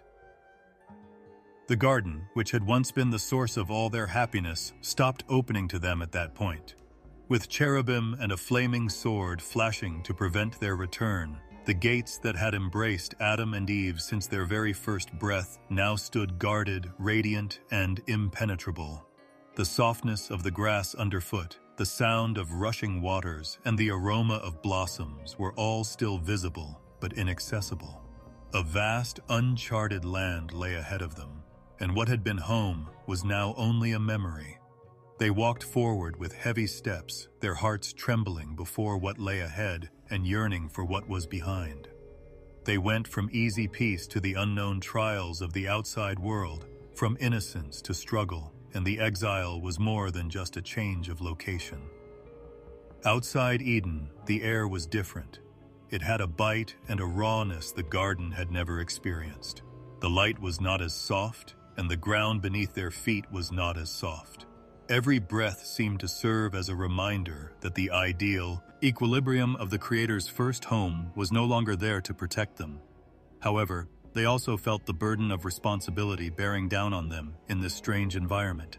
No stream would be positioned precisely at every angle, and no fruit would fall freely into their hands. The once willing earth would now need labor, sweat, and endurance. For Adam, this meant putting his hands in the ground and bending his back to the ground in order to draw in food. For Eve, it meant bearing life into a world that held both suffering and hope, walking with the anguish and sorrow that had been promised to her. They were carrying more than just their personal burdens when they took those initial steps. They carried the mark of the first decision, the history of humanity's origins, and the understanding that they could never reclaim what had been lost through their own efforts. Nevertheless, something was stirring within them despite the sadness of exile. A resolve to go on, to construct, to endure. It was a lesson that would become the beat of every life, a quiet tenacity born out of necessity rather than comfort. Even though it was more difficult to find, the outer world had its own beauty and was still a world that the Creator had given us. Their teacher was the wilderness. Every seed sown held the promise of tomorrow, and every sunrise served as a reminder that life went on. However, each thorn, blister, and tear also conveyed the price of their decisions. The world no longer coexisted peacefully with them. It pushed back and resisted. The soil would be dry and unyielding when Adam dug. He would plant with optimism and patiently wait, occasionally witnessing plenty and other times nothing but emptiness. And all the while, he felt the pain of contrast and recalled the carefree abundance of Eden. However, he also gained knowledge about tenacity, the importance of hard work, and the burden of supporting his family during those times. Eve also experienced her fair share of grief. She would be reminded of the Creator's words by the initial pains of childbirth. Nevertheless, she would carry warm, delicate new life in her arms, proving that even though Eden was closed, the future remained open. Love, the connection between mother and child, gave her heart, which was split between pain and happiness, strength. The first generations would arrive through her, and the narrative would not conclude with exile, but rather carry on into uncharted human territory. She would now experience the paradox of pain and hope intertwined, whereas previously she would only have felt loss. When Adam and Eve left Eden, they entered a new land and a reality that all people would eventually discover. Strength is forged in the uncomfortable places. There had been comfort in the garden, but there had been no need for decision, effort, or perseverance. Even though it was harsher, the outside world demanded bravery, ingenuity, and resiliency. It required them to confront their fears, develop their building skills, and discover purpose in tenacity. They saw exile as a form of both punishment and opportunity, a chance to live out a story that was written in the midst of hardship rather than with ease. Their departure from Eden has a profoundly human quality. In one way or another, everyone has experienced what it's like to leave a familiar environment and enter an unfamiliar one. It is the time when a child leaves home, when a soul experiences grief, and when one must let go of the known in order to embrace the unknown. The story of Adam and Eve's exile is not just theirs. It is the story of every heart that has ever had to confront the harsh realities of life and abandon comfort. Human existence is interwoven with universal themes such as the agony of change, the loss of something, and the fear of what is to come. Nevertheless, there is beauty even in exile. Even though it is harsher, the outside world has fields that bloom after rain, rivers that chisel paths through stone, and sunsets that tint the sky in hues more vivid than memory. It contains the laughter of kids raised in adversity, the ties that bind families together through adversity, and the little pleasures that are all the more precious because they were earned. In this sense, exile is about finding new ways of grace as well as about what is lost. Despite being banished, Adam and Eve were not left behind. The Creator continued to provide the rain, keep watch over them, and instill breath in their lungs every morning. Their exile serves as a lesson that eschewing comfort does not mean the end, but rather the start of progress. Even though Eden was ideal, their innocence prevented them from understanding the depths of fortitude, hope, and resilience in the face of adversity. They would stumble and hurt outside, but they would also get back up, learn, and teach their kids and their kids' kids. Humanity would establish itself in the exile, learning what it means to endure, to love despite adversity, and to hold fast to faith when everything else is uncertain. Adam and Eve must have had heavy hearts as they stood at the edge of the garden, looking back one last time before the path closed behind them. They could no longer live in Eden, but the memories of it would never die. They took one last look before turning to face the horizon, a world that was both exciting and terrifying. Their exile served as their first adventure, their first foray into the unknown, and their first lesson that, despite the pain, strength often arises when one leaves behind what is familiar. They thus started the protracted journey of humanity into the outside world, with shaky steps and hearts that were both heavy and full of hope. Every human has a silent pain in their heart, a desire that is inexplicable, as if a memory is whispering from somewhere just out of reach. It is the reverberation of a life that was once complete, of a tranquility that had once been unspoiled, of a paradise where grief did not exist. Because they had lived in the garden, experienced its beauty, and inhaled the scent of eternity, Adam and Eve carried this echo more vividly than anyone else. Their thoughts undoubtedly returned to the sounds of running rivers, the soft rustle of leaves that were impervious to deterioration, and the melodies of birds that once continuously filled the morning air when they closed their eyes at night outside. They would be reminded of what was lost, but still alive, in the secret rooms of their hearts by that memory, which was both reassuring and painful. There was more to the echo than fruit, trees, and streams. It was about the silence that encased their souls in security, the certainty that all of their needs would be satisfied, and the intimacy of the Creator's presence that brought serenity to each step they took. They had never experienced the sting of death, the grip of hunger, or the weight of fear in Eden. After being banished, there were moments when the difference between the past and the present was intolerable. Even a minor thorn scratching could cause tears of pain and memory, because the bigger wound of a broken world was contained within that tiny wound. The soul's cry for what it was made to hold forever, but could now only taste in passing glimpses, was what made people yearn for paradise. It was more than just nostalgia. Adam and Eve may have been lying awake at night, watching the stars scatter their icy light under skies that no longer glowed with the gentle perfection of Eden.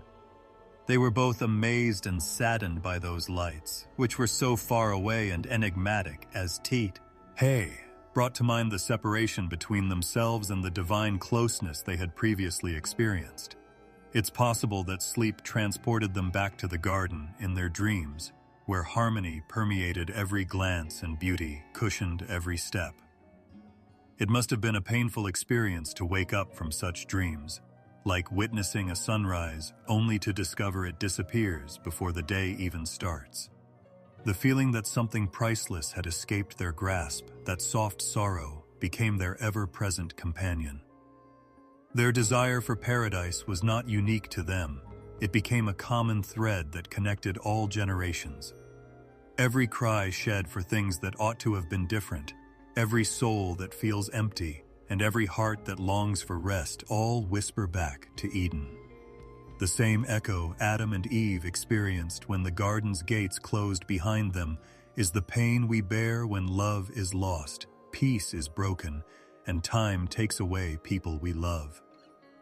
It is a desire for eternity itself, for a life free from grief, for a union that no shadow can separate.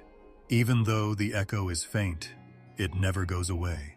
It invokes prayers, dreams, and the quiet of the night when all else is quiet. The first man and woman learned to live in the outside world as the seasons changed, but they never completely stopped longing for what was no longer there. Their days were filled with field work, and their nights were filled with children's cries. But even in their happy moments, there was a hint of melancholy, as if every blessing served as a reminder of the bigger one they had lost. The wonder of holding a newborn in their arms was tempered by the knowledge that this child had entered a world outside of the eternal garden, one of toil, suffering, and death. There was a shadow in every happiness and a recollection of a time when there were no shadows at all. That dichotomy became the beat of human existence, joy mixed with sorrow, beauty mixed with loss. It's not a loud echo of lost eternity. It doesn't yell or make demands.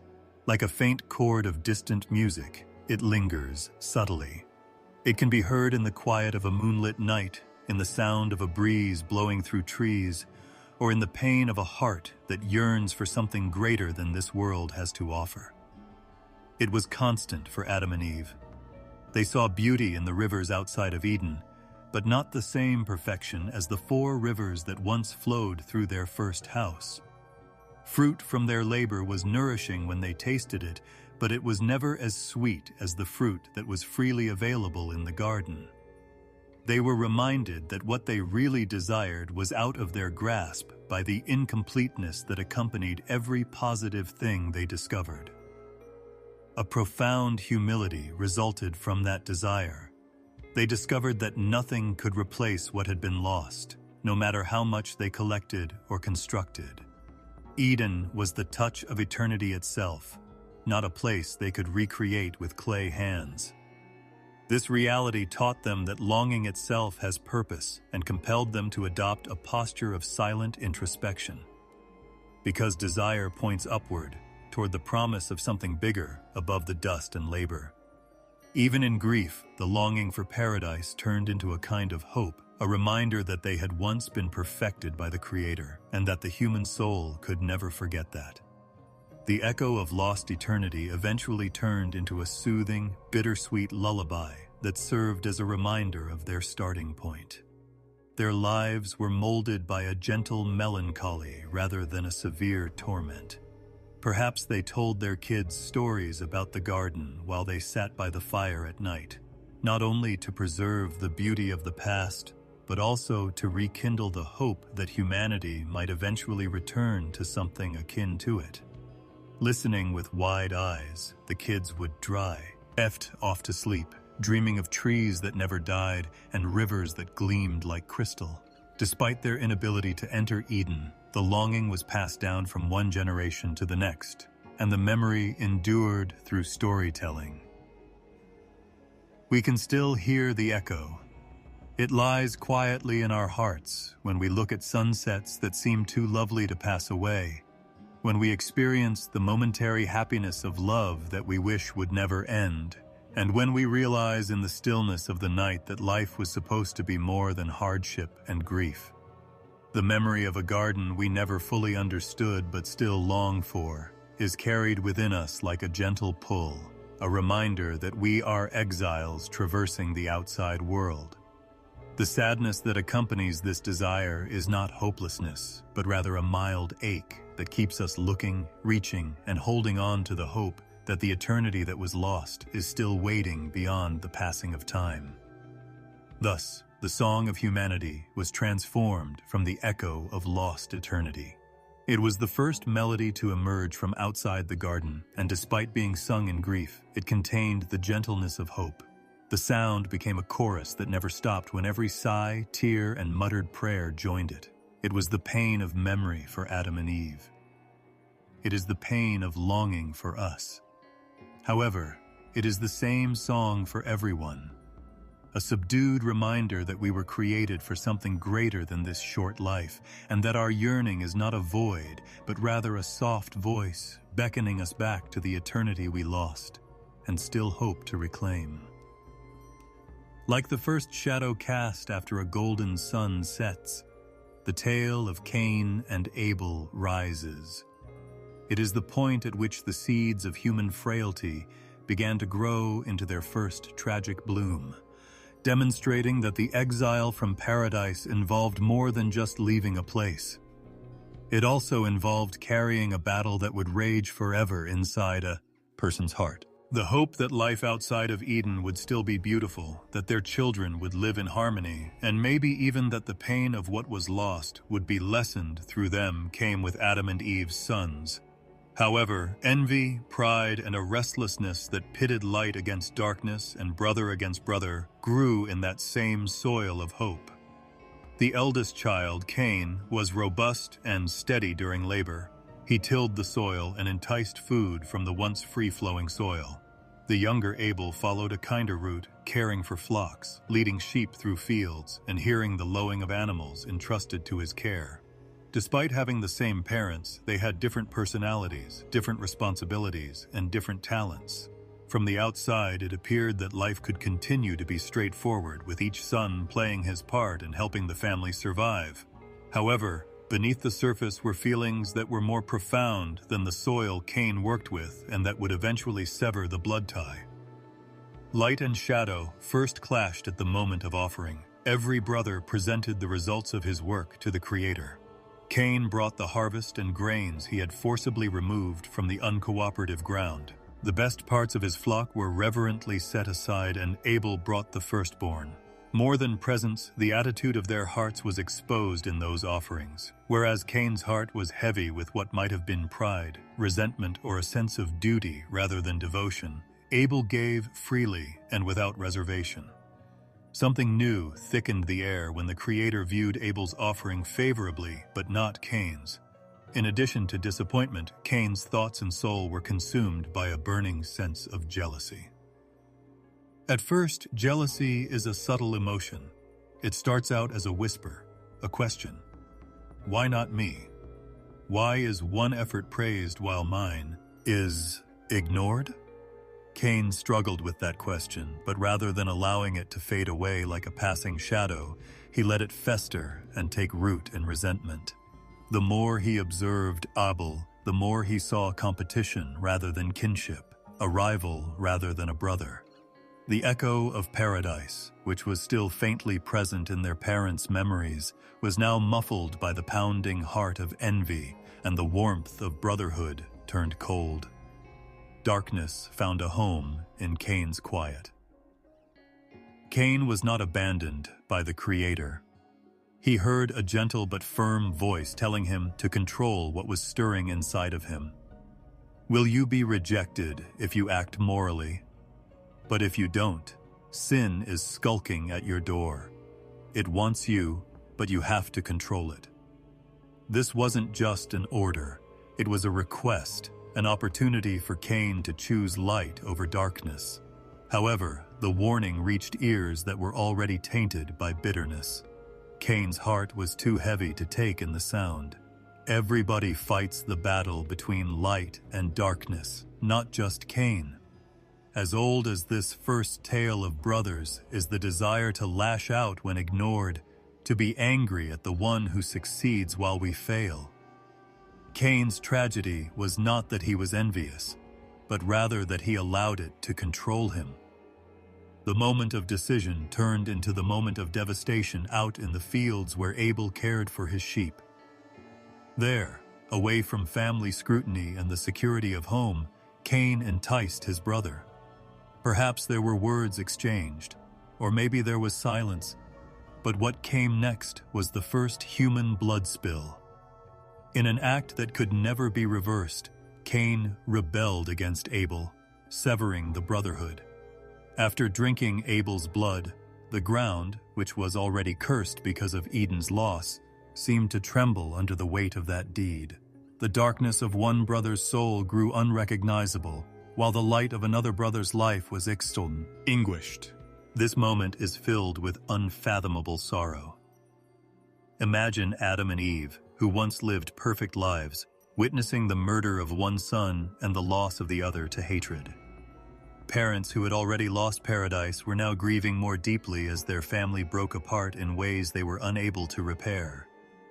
The reminder that what had been whole was now completely broken must have been a deafening echo of eternity.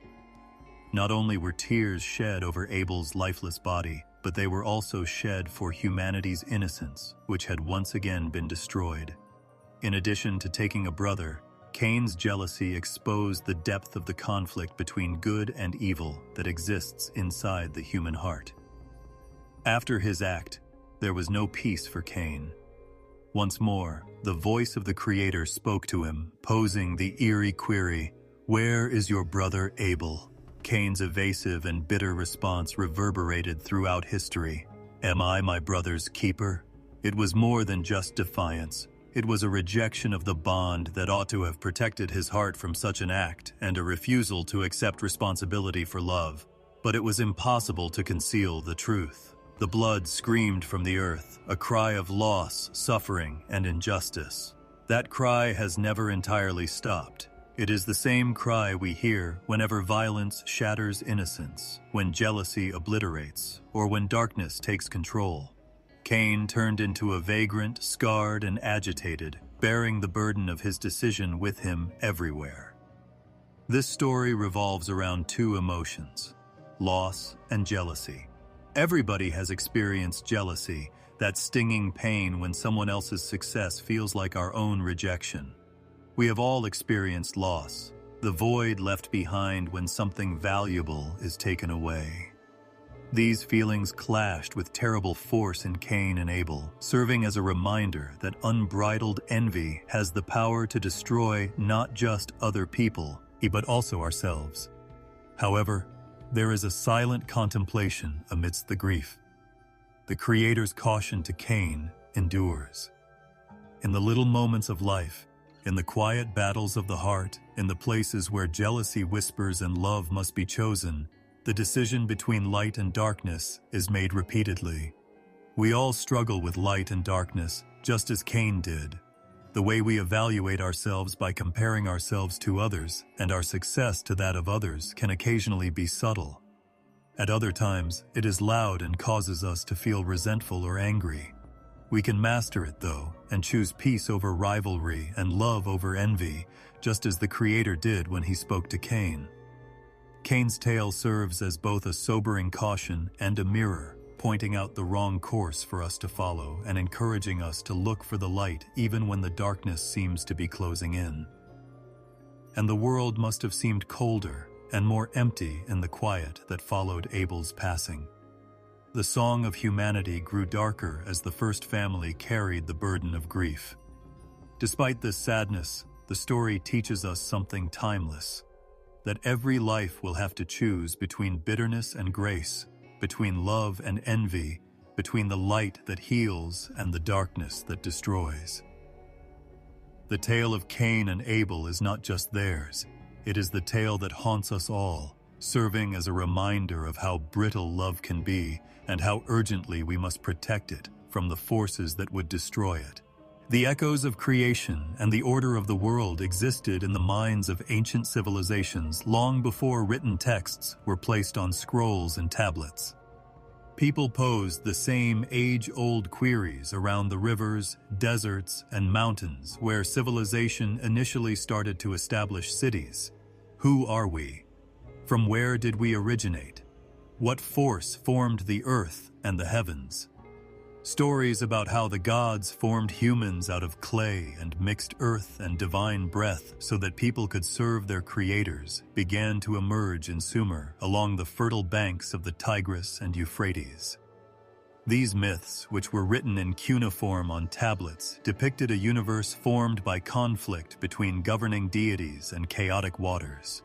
Creation was narrated through cycles of birth, death, and rebirth in Egypt along the Nile, where the annual flood brought both destruction and renewal. And in every culture, the desire to comprehend the mystery of beginnings led to the creation of myths that resonated for generations, fusing reverence with imagination, awe with fear. One of the oldest creation stories is the Sumerian tradition, which holds that the gods themselves were not eternal, but rather formed from the mixing of primordial waters.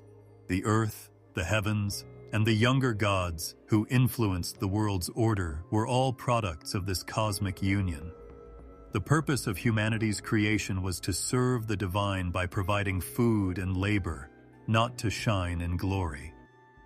The Atrahasis epic described how gods combined their own essence with soil to create mortals, while the story of Enki and Ninhursag described clay molding man.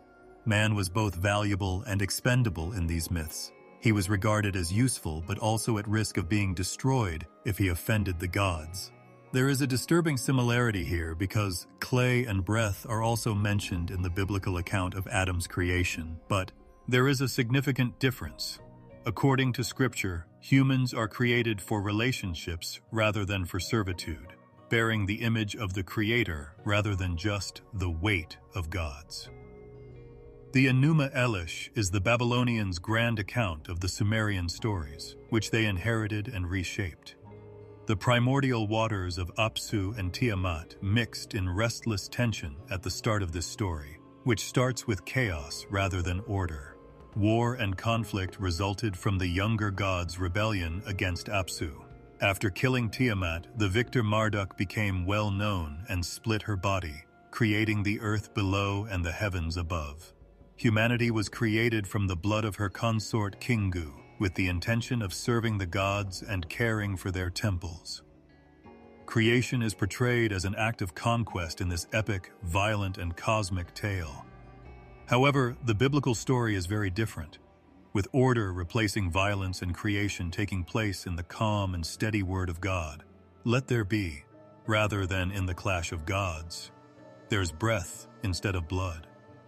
Although there is a stark contrast, the similarities serve as a reminder of how desperately humanity has sought to understand its role in the universe. As the daily sun rose across Egypt's deserts, another tale emerged. Atum, the self-made deity who rose from the murky depths of chaos, was associated with creation in Heliopolis. By his own volition, he created the air and moisture Shu and Tefnut, who created the earth Geb and the sky Nut. The vast ennead of gods who governed the universe descended from them. In Memphis, the narrative turned to Ptah, who created the world with words and thoughts, envisioning creation in his heart and bringing it to pass. Hidden and unseen, Amun was celebrated as the origin of everything in Thebes.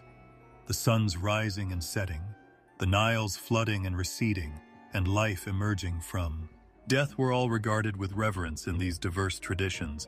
In their myths, there is a spiritual separation from the tenderness of the biblical creator, who carefully sculpted man from dust, but also a poetic proximity to the rhythms of nature. The flood was a major theme in stories from far to the east in Mesopotamia.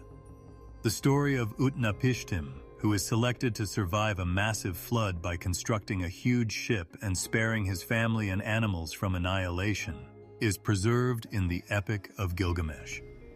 Noah also emerges as a figure of covenant and survival in this story, which is reminiscent of the flood narrative that later occurs in Genesis.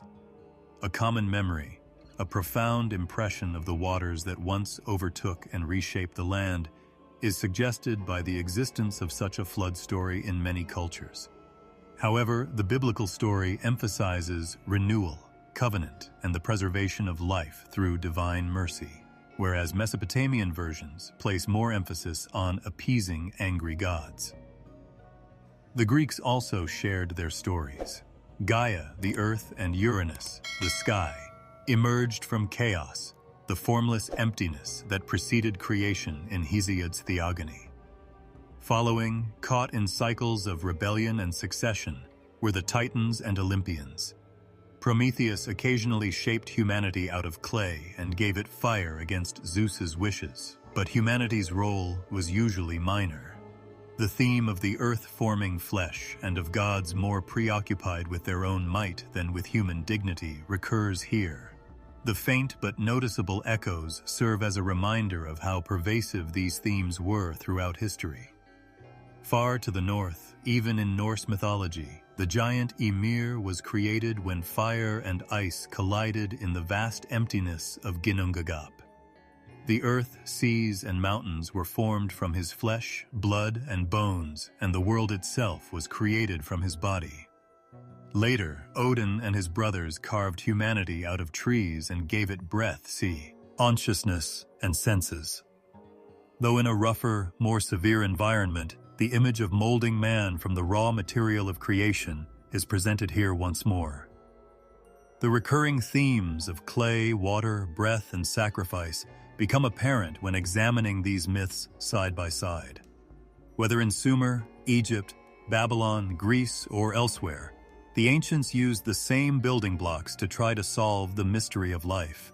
They gazed at life that sought purpose, air that filled their lungs, water that both sustained and destroyed, and the earth beneath their feet. These elements were clothed in gods and goddesses, in cycles and battles, in triumphs and tragedies, in each culture. However, there is a commonality between them that points to something even older, something that may be more than myth. An old memory that has been preserved, albeit warped, in the narrative of humanity. The biblical story is both among and separate from them. Its language is quieter, simpler, and more focused on the daily rhythm of creation than on divine rivalries. The biblical narrative portrays humans as the image-bearer of God, walking in relationship with the one who spoke the universe into being, in contrast to myths that frequently portray humans as servants or afterthoughts. Clay and breath are mentioned in the Sumerian and Babylonian tales, but the Bible gives that breath a holy name. Words are said to bring life in the Egyptian myths, but Scripture shows that the word is alive and active. While flood stories from many cultures depict wrath, the Bible transforms the flood into a covenant in which a rainbow signifies a promise of mercy. All of these myths demonstrate both the human imagination's striving and the dim hint of a more profound reality.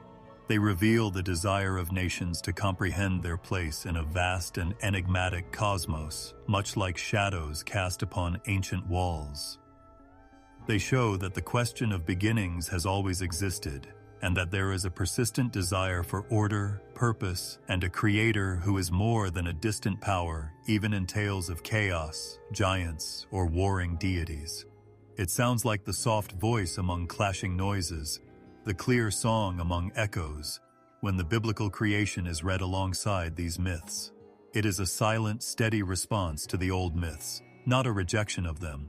Rather, it serves as a reminder that, beneath the layers of symbolism and narrative, the desire for the Creator was etched on every heart from the beginning. There has always been a sense of anticipation in the world's story, as if creation itself is holding its breath for something bigger than itself. There has been an unwavering desire for restoration since the beginning of time, when people first left the garden, bearing the burden of loss and the memory of what was. This desire seems to be woven into the very fabric of life and endures through all generations, whispering of a time when sorrow will be lifted, brokenness will be repaired, and the harmony that once existed will return. Even though history is filled with tales of conflict, exile, wandering, and hopelessness, it also contains an unbroken thread of promise, one that the Creator himself held, speaking not only of loss but also of hope, and not only of judgment, but of renewal. Like a glimmer of light in a pitch-black field, a promise appears even in the very first pages of Scripture, where the scar of disobedience is still raw. The statement that the woman's seed would eventually crush the serpent's head was made in a language of fus, pure triumph rather than finality. Despite its briefness, this glimpse served as a reminder that the story would not end in disaster and as a lifeline for humanity. From that time on, the echo of this initial promise was present in every act of faith, covenant, and prophetic word.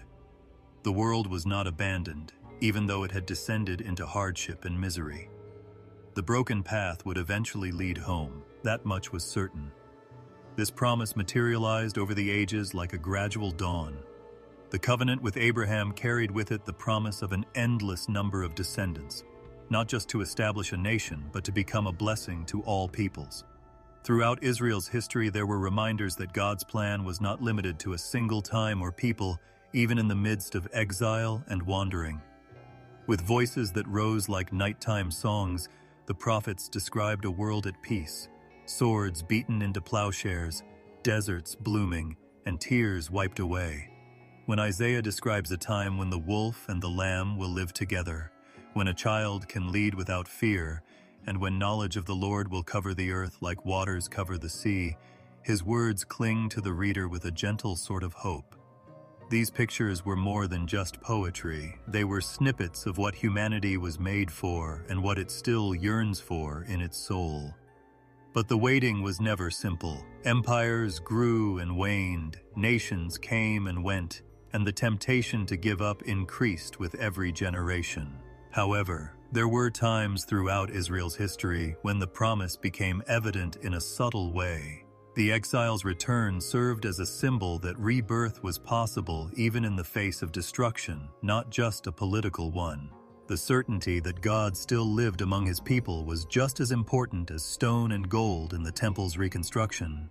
These incidents turned into road signs, serving as ramin, durs that redemption would come even if it took longer than expected. The world hardly noticed when the long-awaited one finally arrived in a lowly place, but the heavens themselves rejoiced and sang songs of peace. As he walked among those who yearned for more than survival, for purpose, and for release from the burden of sin, the hope of restoration took on physical form. The core of that first promise was embodied in his life. He raised the tired, healed the broken, and spoke of a kingdom based on mercy and love rather than the rise and fall of earthly rulers. He assured those who listened that the tired world was not forgotten, but rather cherished with words of renewal rather than despair. While his death brought humanity's grief, his resurrection brought the promise of a new creation, and the certainty that even death could not stifle the promise of healing. The waiting took on a new shape after that. The patient expectation of redemption's fullness replaced the question of whether it would occur. The early believers lived knowing that the world was broken, but that it would be repaired by the Creator, and that the story was not over. They described a creation that moaned like a laboring mother, waiting for the day of birth when the promised thing would at last materialize in all its glory. This image is both gentle and potent because it serves as a reminder that life is being prepared even in waiting and that there is purpose even in suffering. This promise contains hope that is neither abstract nor far away. It seeps into even the smallest aspects of life, such as the silent prayers uttered at night, the generosity displayed in small deeds, and the fortitude to face another difficult day.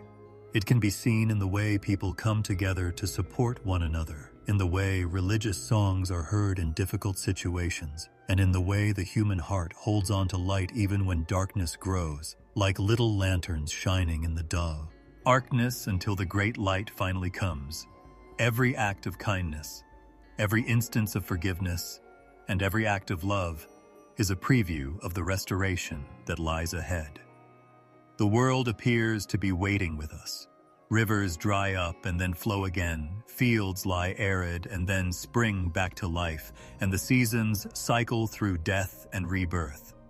The promise that renewal is woven into the very fabric of creation, and that decay is not the end, is echoed by the rhythms of nature. Even the silent, far-off stars have been used as symbols of hope. They are unchanging lights that remind people below that the story's author is dependable and consistent. The promise endures like a gentle voice, telling us that what is broken will be fixed, even in quiet moments when life's cacophony subsides and the burden of history feels heavy.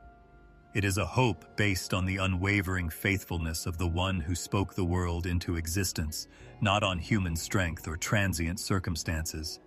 By serving as a reminder that grief is fleeting, that hardship will eventually give way to peace, and that the world is not aimlessly spiraling but is instead steadily heading toward redemption. This hope soothes the restless heart. Despite being marred by disobedience, the story of creation contains the unbreakable thread of restoration.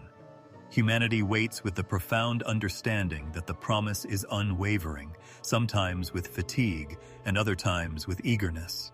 The world is reminded that the time will come when mourning will give way to dancing, when what was lost will be found, and when every shadow will be lifted in the presence of light. It is like a song sung throughout the ages, rising and falling, but never ceasing. In the interim, we live in the beauty of the promise, walking in hope, clinging to the conviction that the Creator is dependable, and having faith that the redemption we look forward to will be more comprehensive and exquisite than we could have ever dreamed, a silent canopy of stars that has gazed down upon the earth since the beginning. The night sky extends indefinitely above. Their soft light serves as a reminder of eternity, the one who placed them there, and the tranquility that exists outside of all the world's chaos. The silence of the heavens serves as a reminder that we are not alone when our hearts are tired and our burdens become heavy. As if whispering to the soul that there is a rest deeper than sleep, a calm more lasting than silence, and a peace that awaits us when all striving has passed. The stars shine without hurry, worry, or end. Like the night sky, forgiveness knows no bounds. Mercy shines upon every heart that seeks it, just as the stars do not choose where to shine.